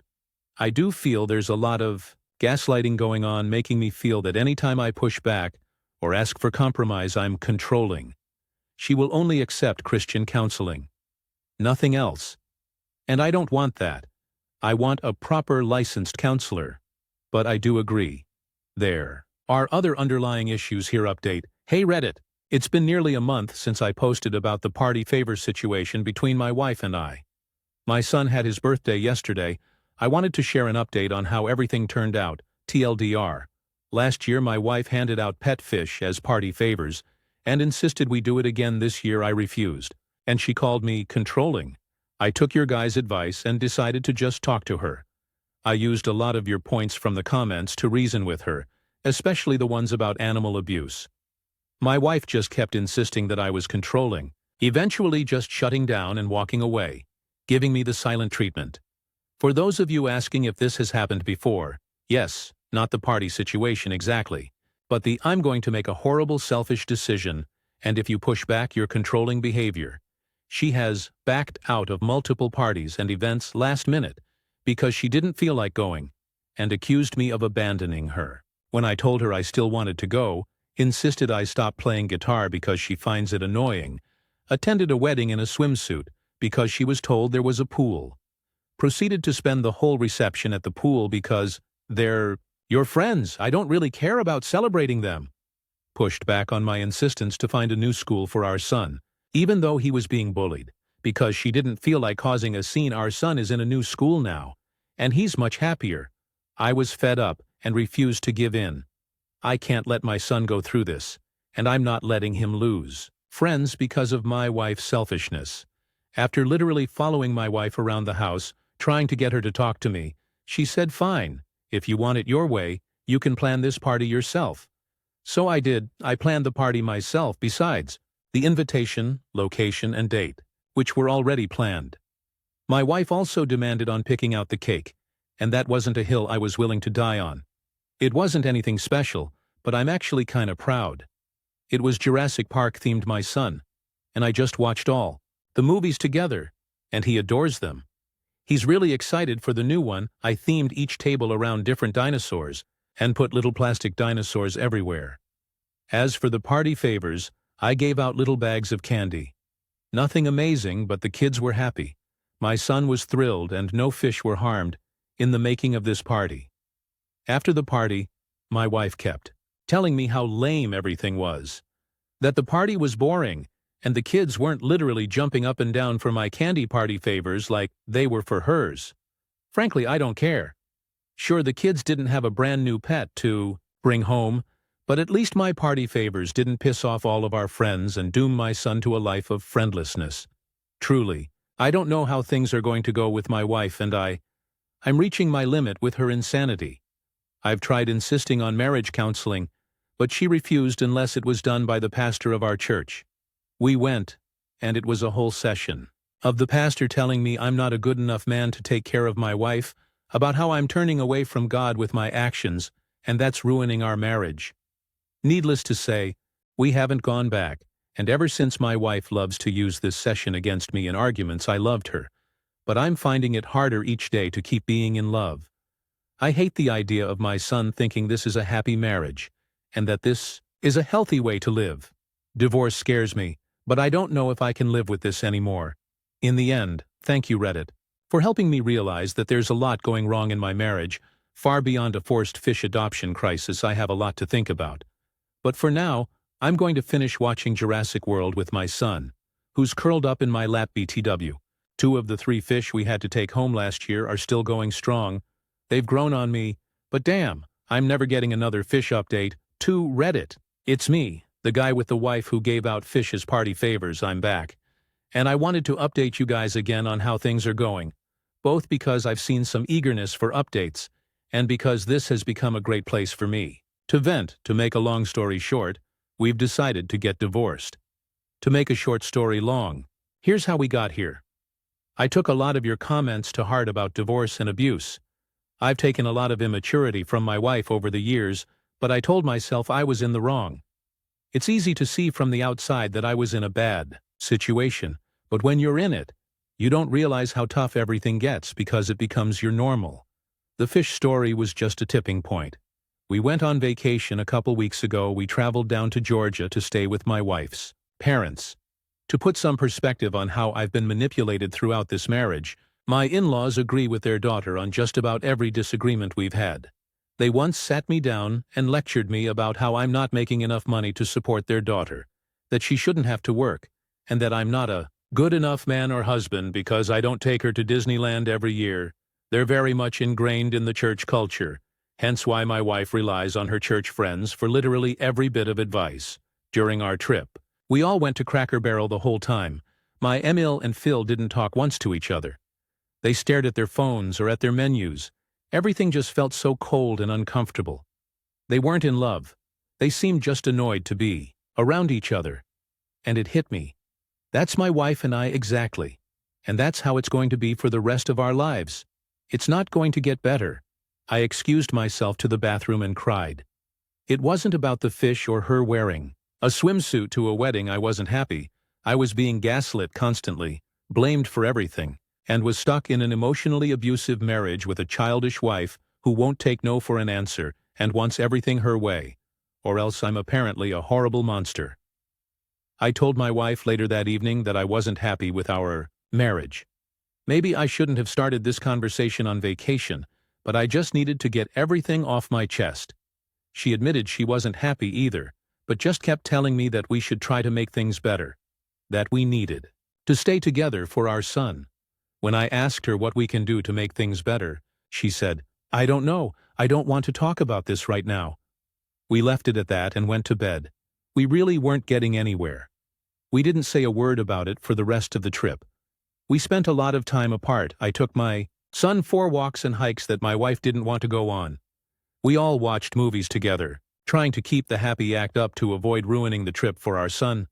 It sucked, but I do think he had a good time regardless of everything. A couple days after we got home from the trip, I got a call from my mom. She was in tears on the other end, asking about my marriage and what was happening between us. Apparently, my wife had called my mom to vent about how terrible of a partner I was, about how I demanded we have sex. Not true. Our intimacy in general was extremely lacking, and she shut down any attempt without negotiation or conversation. I never demanded anything, how I don't make enough to allow her to be a stay-at-home mom. She hates cooking and cleaning. I'm not even sure what she would do all day as a stay-at-home mom. And again about how controlling I was, I tried reassuring my mom as best as I could. And she said she understood that I had good reasons for how I was behaving in our marriage, but that essentially fractured my relationship between my wife and my mom, and pushed the end of our marriage. I confronted my wife. It wasn't this big, dramatic, emotional moment. I was just done. I was apathetic, hollow. I felt nothing for her anymore. I told her, "This is not how a person treats someone they love." "Do you even love me?" After a long pause, my wife said, "No, I honestly don't love you." And in truth, I didn't love her anymore. I ended it there, telling her, "Fine, we're getting a divorce." And all she said was, "That's your decision, if that's what you want." So that's where we're at. We haven't started anything legally official yet, but we're on our way. I'm sleeping on the couch. She's declared she wants to keep all the pets except the fish, of course. My son is taking it well. We told him together, and all he said was, "It's okay." I knew it was going to happen soon. He's so incredibly smart and mature at 8 years old, and I'm really grateful he understands. We reassured him that we both love him dearly, and that even though this is a big change, we're all going to do everything we can to make this easy. As for her church, I found out all along she was sleeping with the pastor. Nah, I'm just kidding. For some backstory on our church experience, I used to be pretty religious and attended Church A with my wife. I started questioning my faith and told her how I was feeling. She got so angry, angrier than I've ever seen her. She tried to hit me, so I blocked her arm. My wife then screamed at me for putting my hands on her and tried to leave with our son. He was 4 at the time. I refused to let him go with her, and she stormed off on her own. My wife told all of our church friends how much of a monster I was for what I did, to the point where they started encouraging her to call the police on me. She never did. She just told me that's what they advised her to do. After that, I refused to go to that church, and later joined Church B, which my wife joined too. She wasn't motivated to go to Church A without me. We left Church B for a multitude of reasons: terrible leadership, money laundering, poor treatment of our son, and my wife insisted we go back to Church A. I tried, but everyone there treated me so coldly. Not once after the incident did any one of my friends from church ask how I was doing or if what they were told was true. I stopped going to church altogether, and she kept going. Now, they've all but excommunicated me, and I never plan to speak to any one of them again. I have a long road ahead of me, but I'm just grateful to be taking the steps I need to be happy and free from this marriage. Thank you, Reddit. In a way, I always knew something had to change, but seeing your replies helped validate everything I was feeling and made me feel a bit less crazy. Stories number 8. Ida, for telling my dad that I won't come to his house anymore because of his new relationship. I, 21F, lived a good life growing up. My parents were college sweethearts who got together during their sophomore year of university, married at 23, and birthed me at 25. My dad was a financial analyst who worked 50 hours, and my mom was a nurse who worked 36 hours, as she worked multiple 12-hour shifts a week. My parents brought in almost over $100K annually, and I even went to a great school. Growing up, all in all, I had an average suburban family life. When I was 18, I moved to DC for college, and that was when my parents' marriage went downhill.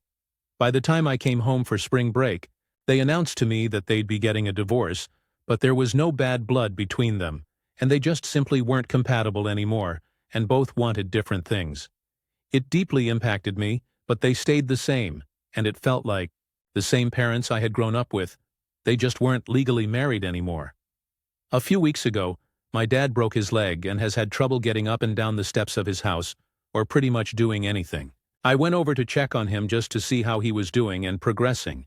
He still lives in my childhood home after the divorce, as my mom wanted something a bit closer to beach, and a lot of my neighbors that I grew up around still live in the same houses. When I used my spare key to get in, I saw our neighbor, let's call her Kira, in the kitchen making him a soup.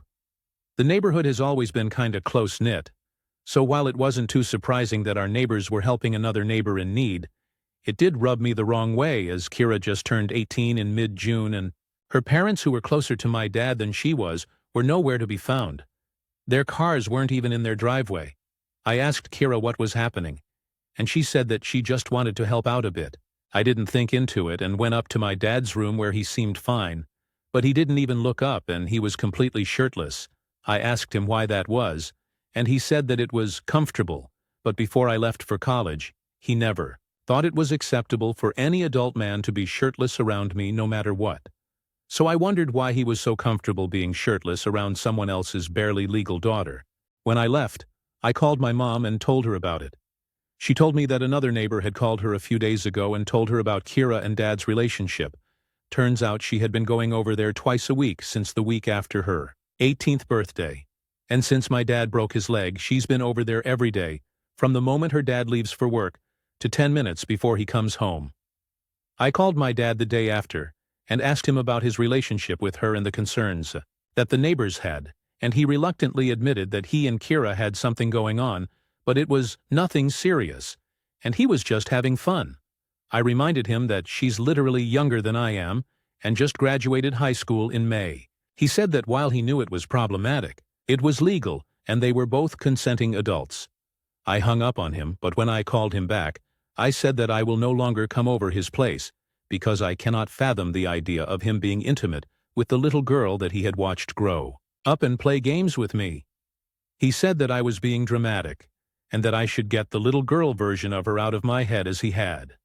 My boyfriend agrees that it's kinda weird, but I do know that maybe I was a tiny dramatic, but ID cup date. AITH for telling my dad that I won't come to his house anymore because of his new relationship. It's been like 2 days since my first post and so many people asked for an update, and I definitely feel better when I get people's advice, but even before I made the post, it had been maybe a week since the incident, so I've had time to process everything since my post anyways. I have had very limited contact with my dad since the situation. I started my fall classes on the 27th, and before what happened I spoke to him every day and told him about my classes, but I've stopped and will only respond very small sentences. If he texts me first because of how disgusted I am with him, and I'm highly considering going no contact yesterday morning. I convinced my mom to reach out to her mom over Facebook, as she's obviously closer to her than I am, which she did. To paraphrase the message, she told her about the relationship, and that the entire neighborhood knew of the relationship, and how she's concerned about the power dynamic, as the timeline doesn't make sense, since it's hard to go from cordial neighbors to having sex, all within just a week. Her mom responded saying that she'd be disgusted if she found out that what my mom was saying was the truth, and that she and her husband Kira's father would look into it. This morning, my mom spoke to the woman who was the one that told her about the relationship, and apparently there has been no peace in the neighborhood. This morning, and everyone's talking about it, apparently Kira's dad and my dad had a very heated argument that ended with my dad storming away in his car, that Kira hasn't been seen since yesterday afternoon, and even this morning, and her car has been parked in the same spot all day. My mom texted Kira's mom to ask about what happened after she got the news, and Kira's mom told her that she went through her phone when she fell asleep on the couch last night. Everyone knows that Kira's password is her birthday, and found messages that had subtle hints of flirting while she was still 16-17, but not enough to actually go to the police and say that they had a sexual relationship before her 18th birthday. But 2 days after her party, my dad started sending her messages talking about how beautiful she looked, which Kira thanked him for and sent a few flirty messages of her own. The messages turned sexual very fast, and they went from texting each other about movies, or Kira asking for advice on her car before her birthday to him, asking her to do things to him, and her happily accepting, according to the neighbor. Kira's dad went over to my dad's place at around 6 a.m. and beat on his door until he answered. A lot of the people on that street have jobs or have kids that have school, and it woke them all up.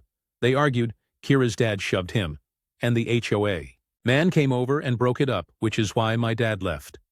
When I was getting ready for class at around 12 today, he texted me telling me that I didn't have to get Kira's parents involved as she was an adult, and that we could have talked it out as adults. I told him that he was still my dad, and I love him as the man that raised me, but I'm gonna love him from a major distance, as I can't get it out of my head that he more than likely groomed this girl. He said that I took their entire relationship out of context, and that Kira was a willing participant. I told him that if I was in her spot, and he was her dad, then he'd be pissed. He completely ignored that message and started a new conversation about how legal was legal. And despite her parents interfering, Kira wasn't going to stop loving him, and he wasn't going to stop what he was doing because the parents of an adult got involved. Not the exact words, but it gets the point across.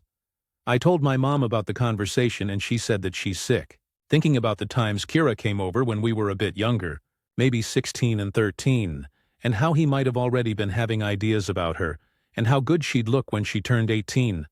I don't know when I'll stop looking at my dad as a predator, as I know how much I love the comfortable father-daughter relationship we had, but I won't allow him to normalize what he's doing, and can't bring myself to even ask him what he's gonna eat for dinner. Once again, thanks for the advice, guys, and as her parents are just finding out, I'll probably have more updates, depending on what happens. Stories number 9. Aita for telling my bill my daughter is ugly, my 30-son and wife. 38F have a 9-year-old daughter, and my wife is also 7 months pregnant with our son.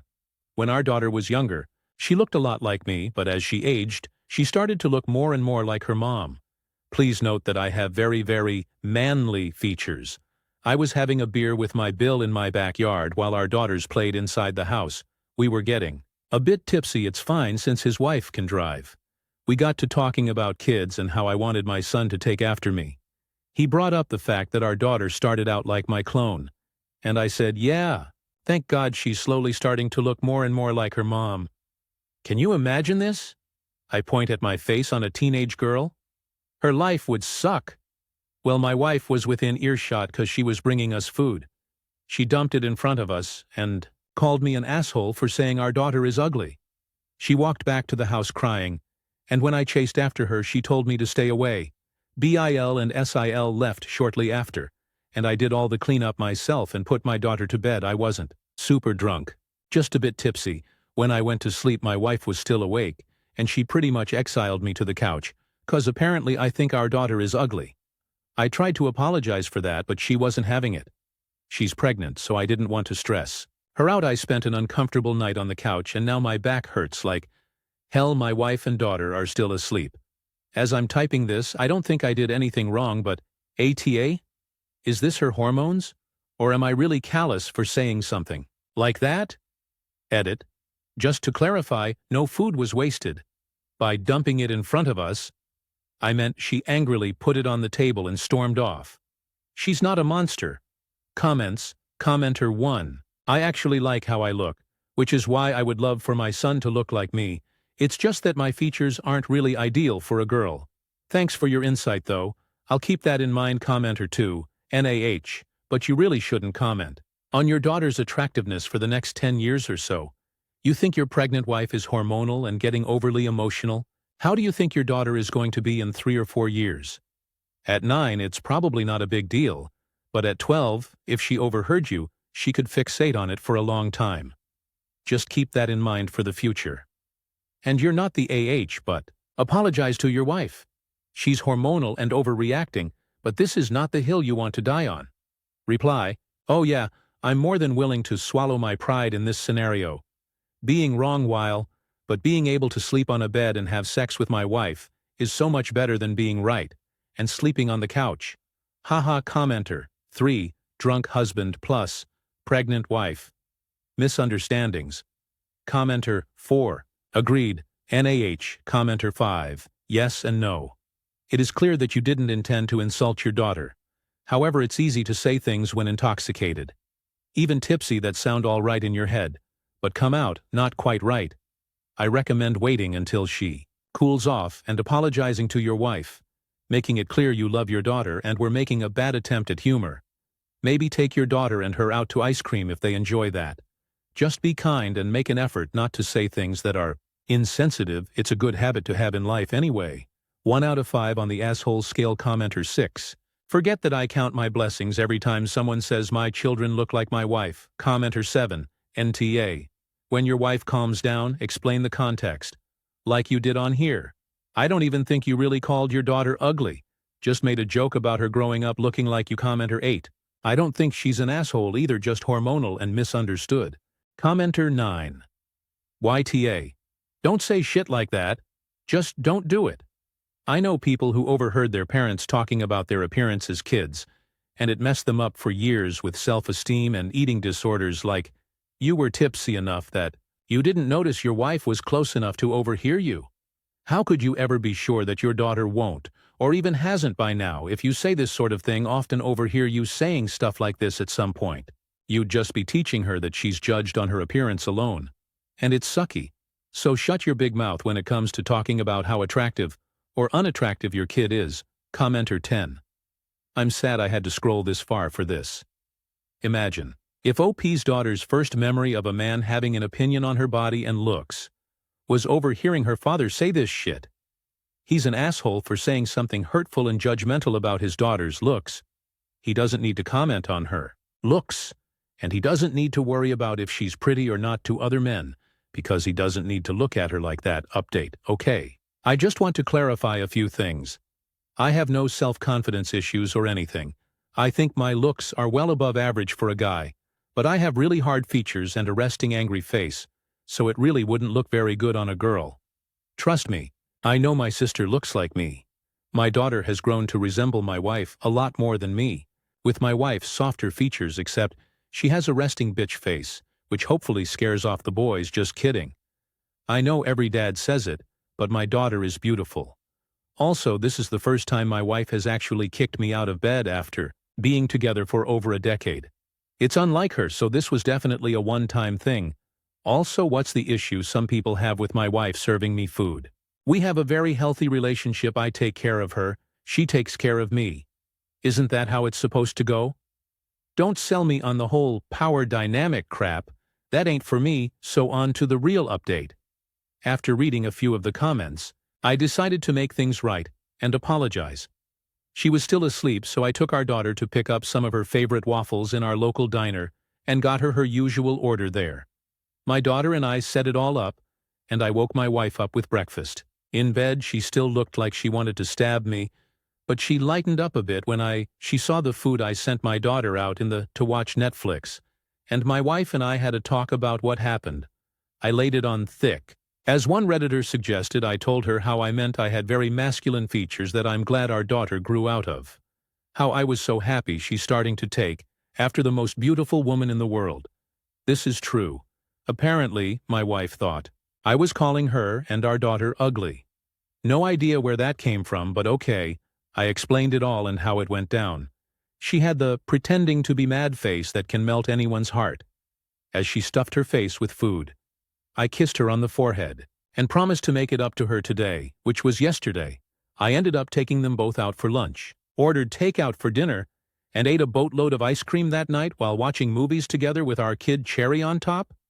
I actually got to sleep on a bed cuddling with the love of my life. Best night in a long time. Was I wrong? Was she wrong? Well, to be honest, none of that really matters anymore. It's behind us. Something like this isn't the hill I want to die on, and I'd rather sleep on a bed with my lovely wife than keep my pride intact, sleeping on the death couch fighting back pain. Stories number 10. My dad cheated while my mom was dying, married the woman, and now people expect me to be close with her kids. I don't know if this is the right place, but I need to get this out somewhere. My life feels like it's been split into two timelines. The one I had before my mom got sick, and everything that came after. I'm 17 now. When I was 14, my mom passed away from cancer. She was my entire world, and losing her at that age broke something in me that hasn't fully healed. But what really destroyed me wasn't just her death. It was how my dad handled everything. The affair about 6 months before Mom died, I found out my dad Richard was cheating. His other woman was Jane. At the time, Jane was married, and I think she was going back and forth between her husband and my dad. It was disgusting. The way I found out wasn't even subtle. I walked in, on my dad whispering on the phone late at night, laughing in this way I hadn't heard since before Mom got sick. I grabbed the phone out of his hand, teenage rage, I guess, and saw the messages, explicit ones, picture stuff that made me want to throw up. I lost it. I screamed at him, called him every name I could think of. He tried to tell me it wasn't what it looked like, but he wasn't even convincing himself. And then he said the words that still echo in my head. You don't get it. I need something for me right now. Mom was literally wasting away in the next room, and that was his justification. Telling Mom for weeks, I carried it. I didn't know what to do. I hated him, but I also couldn't bring myself to break her heart. She was so fragile, but at the same time, she was still my mom. Eventually, the weight of it crushed me. I told her. She didn't cry in front of me. She just sat there, eyes sharp in a way I hadn't seen since before she got sick. And she said, "Thank you for telling me, sweetheart." That night, She kicked him out, my Uncle Daniel. Mom's brother came over to help Dad try to argue, but Mom didn't back down. She may have been weak in body, but she was still stronger than him in every way that mattered. Some of Dad's friends and family found out what happened. He lost a few people in his corner, but honestly, not enough. Some still defend him to this day. Life after Mom died, I lived briefly with my grandparents, Dad's parents, but I didn't feel comfortable there. Too much of Dad's shadow lingered in that house. Eventually, Uncle Daniel and Aunt Melissa took me in. They were my safe place, and they've been more of a family to me than my own father ever tried to be. Jane tried to reach out in the months after Mom's death. She sent texts, letters, voicemails. I told her exactly what I thought of her, and it wasn't polite. When she didn't stop, Uncle Daniel got me a new phone number so she couldn't contact me anymore. The paternity drama at one point. There was this whole circus about Jane's youngest daughter, Sophie. Because of the overlap in her marriage and her affair, they had to do a DNA test. Some people in Dad's family were almost excited at the possibility that Sophie might be my half-sister. She wasn't. The test showed she was her ex-husband's kid. Honestly, I didn't care either way. Whether she was related to me by blood or not didn't matter. Jane's kids weren't my siblings, half or otherwise. The pressure. Now that I'm older, certain people in my dad's family, mainly my Aunt Linda and Cousin Jeff, have started this campaign of, "You should get to know Jane's kids." They say things like, "They're not responsible for what happened. They're good kids who could use a stable influence. You might regret not knowing them when you're older." They even asked me straight up, "What would you do if there was an emergency and Jane needed someone to babysit?" I told them, "Too bad, so sad. Not my responsibility." They didn't like that answer. They tried to guilt me by saying Jane and my dad fight all the time, that her kids don't have stability, that I could be some kind of anchor for them. And all I can think is, since when is that my job? The reality: my dad doesn't even care. He hasn't once tried to mend things with me. He hasn't apologized. He hasn't acknowledged the destruction he caused. When I ran into him and Jane at the mall this past summer, she tried to talk to me. He literally pulled her back and told her to stop.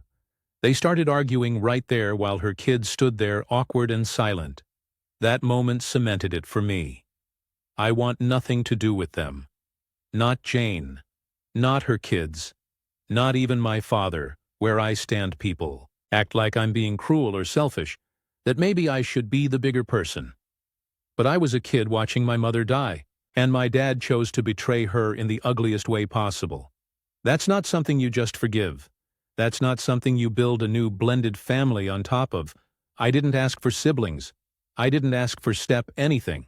I sure as hell didn't ask to raise or babysit kids that belong to the woman who helped blow my family apart. So when people ask me if I'll ever have a relationship with Jane's kids, my answer is clear. No. Not now. Not ever. And if that makes me cold, so be it. Update. My dad cheated while my mom was dying, married the woman, and now people expect me to be close with her kids. It's been about 4 months since I first posted, and I figured I'd give an update since things have escalated in ways I didn't expect. When I wrote that original post, I thought the worst I had to deal with was family members pressuring me to give Jane's kids a chance. I thought if I stood firm, they'd eventually drop it. Turns out, I underestimated how far some people would go. The birthday party incident. Back in November, my cousin Jeff invited me to his little girl's birthday party. He made it sound casual, like, just cake and pizza, nothing fancy. My Uncle Daniel and Aunt Melissa encouraged me to go because they thought it would be nice for me to reconnect with some cousins I hadn't seen in a while. So I went. Guess who showed up 20 minutes later? My dad, Jane, and all of her kids. The second I saw them, my stomach dropped. I pulled Jeff aside and asked him what the hell was going on, because he knew my boundaries. He said, "Man, I thought maybe if you just saw them in a family setting, you'd realize it's not a big deal. You're making it bigger than it has to be." I was furious. I left before the cake even came out. Jeff later texted me saying I embarrassed him by making things awkward and that I should have just been civil. Jane reaches out. Again.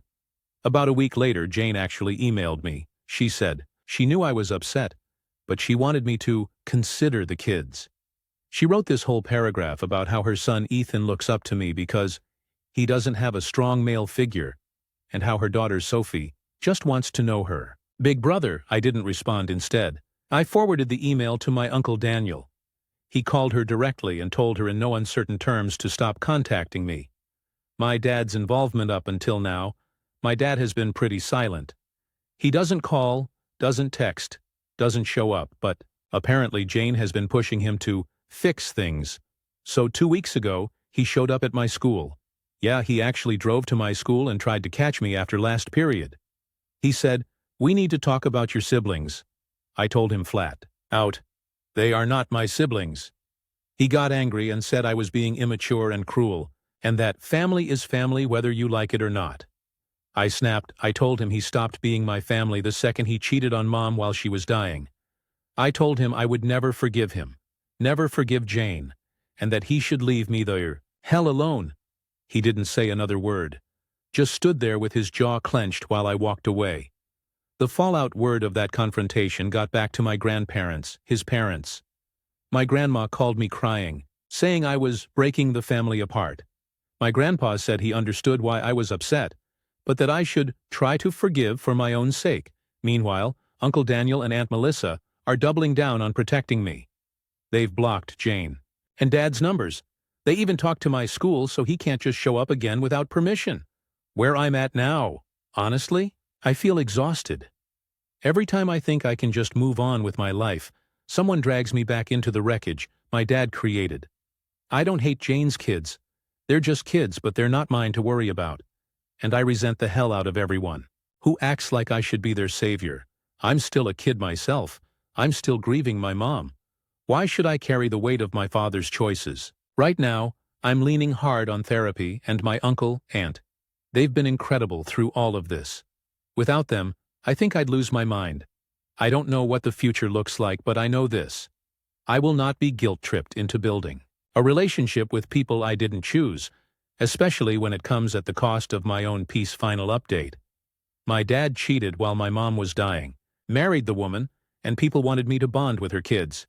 It's been almost a year since I made my original post, and about 6 months since my last update. I'm 18 now, legally an adult, and I've made some final decisions about all of this. What happened? After my last update. After that blow-up at my school, things cooled off for a while. Jane stopped emailing me directly, and my dad went quiet. But some relatives, mostly my dad's side, kept trying to mediate. My grandma begged me to come over for Christmas, saying the whole family would be there, which obviously meant Jane and her kids. I told her no. She cried, called me heartless, then hung up. So instead, I spent Christmas with Uncle Daniel, Aunt Melissa, and their kids. It was honestly the first Christmas in years that felt peaceful. No drama, no side glances, just warmth. I didn't realize how much I needed that until I had it. The breaking point, in February. My dad tried one last stunt. He sent me a letter in the mail. In it, he wrote about how time heals all wounds, and how he hoped I would be a big brother to Jane's kids. He signed it, "Love, Dad." It made me sick to my stomach. I didn't reply. Instead, I finally sat down with Uncle Daniel and Aunt Melissa and told them I was ready to make it official. I wanted no contact with my dad and Jane ever. We talked it over with my therapist too, just to make sure I wasn't acting on pure emotion. But the truth is, this wasn't a rash choice. It was years of betrayal, manipulation, and pressure piling up. Going, no contact, with my aunt and uncle's help. I wrote a short letter back to my dad. It said, "I do not want a relationship with you, Jane, or her kids. Please do not contact me again in any way. I will not respond. If you continue, I will consider it harassment. Goodbye." We mailed it. Certified so he couldn't pretend he didn't get it. Since then, nothing. No letters, no surprise visits, no emails, radio silence. The rest of the family. My grandma is devastated and still calls me cold. My grandpa says he understands but wishes I could find forgiveness. My cousins are split. Some think I'm justified. Others think I'm dramatic. Honestly, I don't care anymore. For the first time in years, I feel like I'm in control of my life. I don't have to brace myself for a surprise phone call or an unwanted confrontation. The people who matter, Uncle Daniel, Aunt Melissa, my cousins, on my mom's side, are firmly in my corner. Moving forward, I graduate high school in a few months, and I've already been accepted into a state college. Uncle Daniel joked that he'll be ugly crying at my graduation, the way some dads do, and the truth is, he and Aunt Melissa have been more parents to me than my own dad ever was. I still think about my mom every day. I know she'd want me to protect my peace. She wouldn't want me to sacrifice myself for a man who betrayed her and a woman who helped him do it. So this is me, closing the book on this. No contact with my dad. No relationship with Jane. No responsibility for her kids. And for the first time in years, I feel free. Stories number 11. My girlfriend insists on wearing heels and full makeup on a hiking trail, and I asked her to dress more sensibly, so I'm 30. My girlfriend is also 30, and we've been dating for about a year. Things are mostly good between us.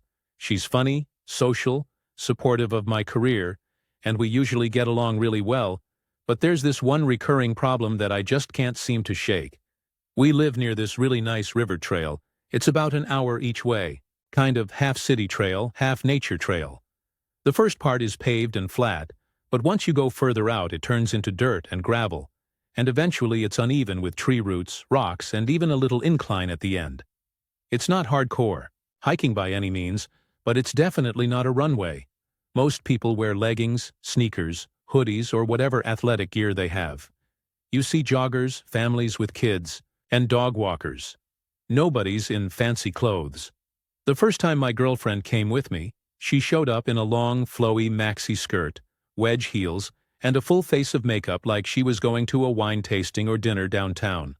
I remember being kind of surprised and said something like, "Wow, you're dressed up." But I figured maybe she didn't realize what kind of trail it was, but nope.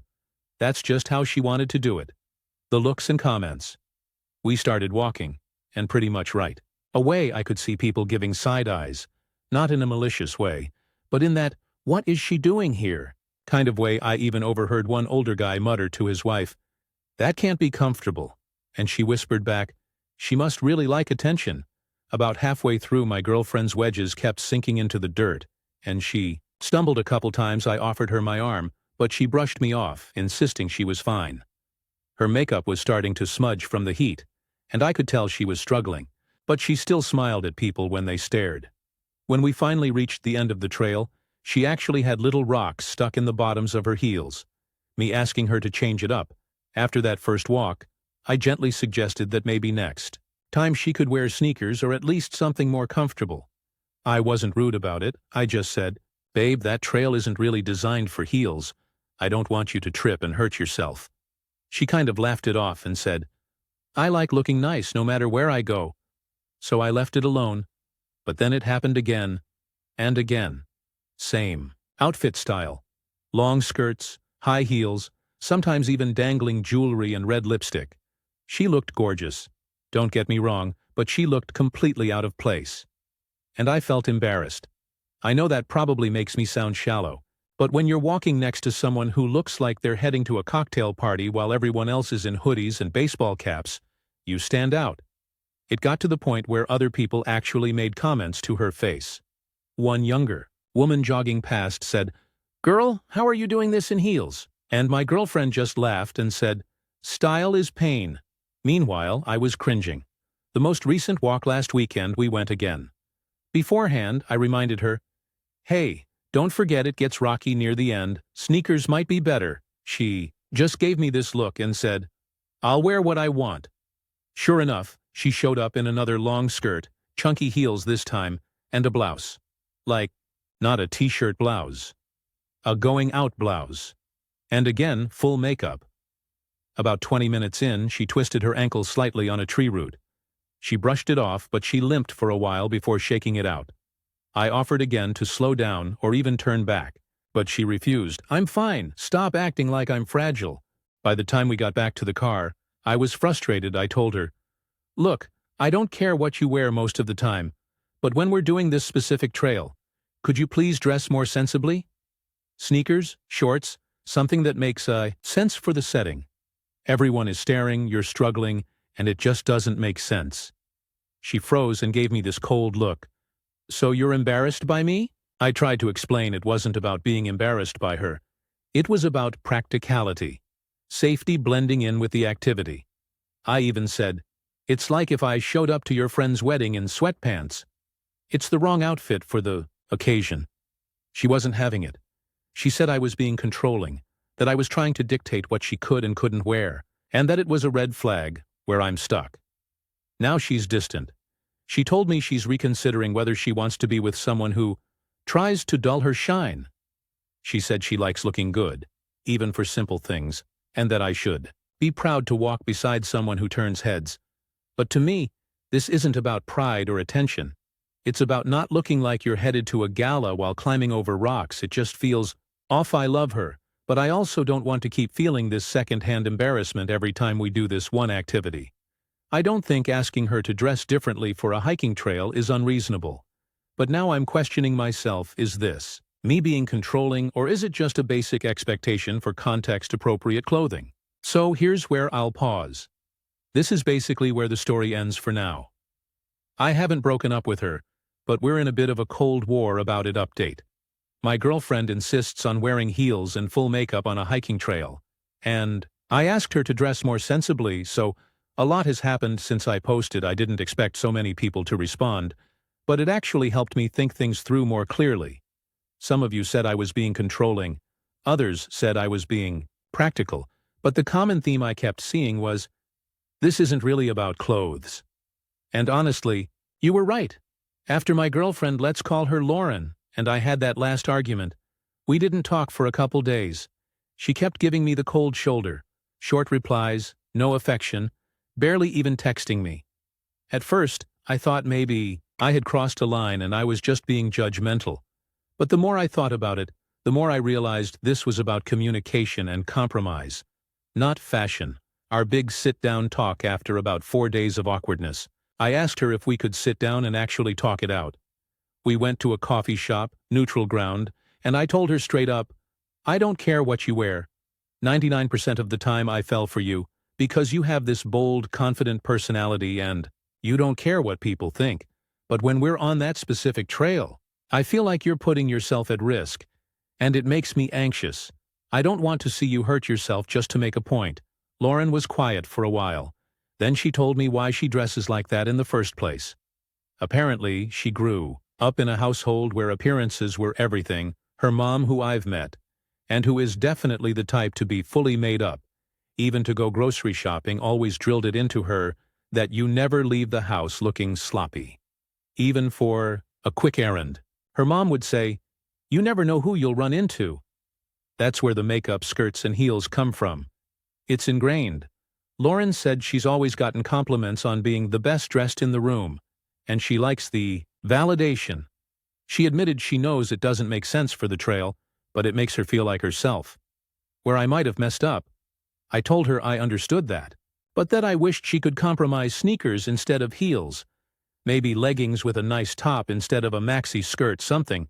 She fired back that she already compromises by not wearing certain things around me. She didn't give examples, but she said she's toned down her party girl outfits since we got serious.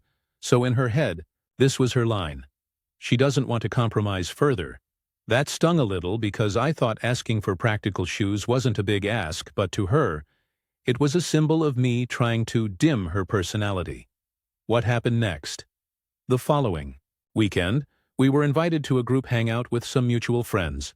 Part of the plan, a group walk along that same trail.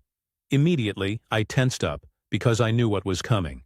Sure enough, Lauren showed up in a bright red maxi skirt, strappy heels, full glam makeup, and big hoop earrings. My friend Mark even whispered to me, "Dude, she looks like she's going to salsa night, not a hike." I laughed it off, but inside I was frustrated all over again. This time, though, something different happened. About halfway in, Lauren tripped hard over a tree root. She actually went down on one knee, scraped herself, and twisted her ankle. Our friend Emily rushed to help her, and I tried too, but Lauren immediately snapped at me. "Don't make a big deal out of it." The problem? She couldn't really walk the rest of the way. Mark ended up lending her his sneakers, which were 2 sizes too big, while Emily and I supported her arm so she could hobble the rest of the trail. Everyone was polite about it, but I could tell they were all thinking the same thing. This whole situation was avoidable. Aftermath. That night, Lauren was embarrassed. Not just about the fall, but about the looks and comments she overheard. Apparently someone behind us muttered, "See, that's why you don't wear heels on this trail." She admitted it hurt her feelings, but instead of saying, "Okay, lesson learned," she doubled down. She told me, "If you were a supportive boyfriend, you'd defend me instead of silently judging me." That honestly made me angry. I do support her in so many ways, but I can't defend her against the laws of gravity. Where we stand now right now, things are tense. I told her, if we do that trail again, I'm going to go on my own. I can't handle babysitting her when she knowingly makes choices that put her at risk. She said if I loved her, I'd walk with her no matter what she wore. It feels like we're at an impasse. I don't want to break up over clothes, but it's not just about clothes anymore. It's about stubbornness, refusal to compromise, and ignoring how her choices affect both of us. I honestly don't know if this relationship is sustainable long-term, if we can't even agree on something this small. So yeah, that's the long update. Not really a resolution, more like the problem just escalated. I'll probably need to decide soon if I'm okay with this dynamic or not. Final update.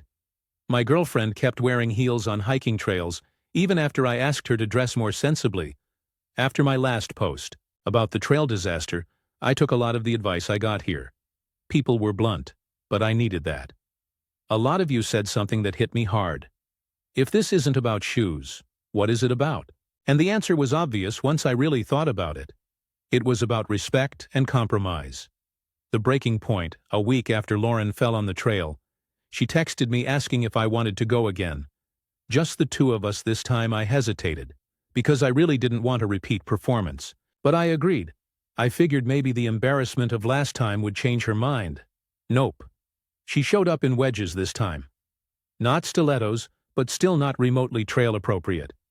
I took one look and just said, "Lauren, I can't do this anymore." She rolled her eyes and told me I was obsessed with what she wore.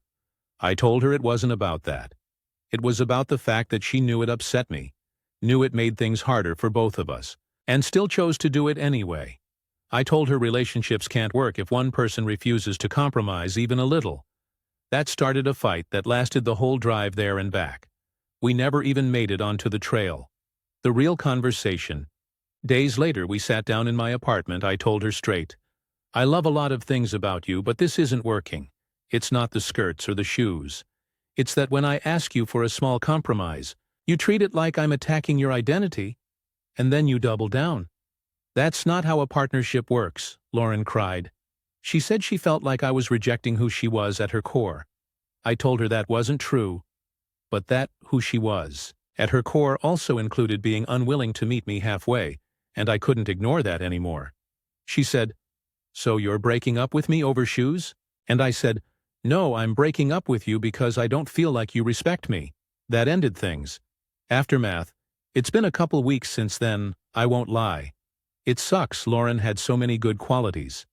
She was funny, passionate, and always made life interesting. But at the end of the day, the little things revealed the bigger issues. She needed to feel in control of her image at all times, even when it put her in danger or strained our relationship, and she needed me to accept that without question. I realized I don't want a relationship where every request for compromise turns into a war. Looking back, funny enough, I've gone back to that trail twice since then.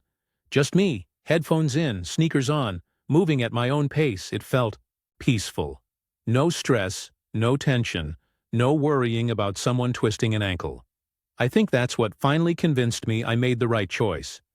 A relationship shouldn't feel like walking on eggshells, or in this case, walking on heels. So yeah, that's the end. Lauren and I are officially done. I learned that when someone refuses to compromise on something small, it often means they won't compromise on something big either.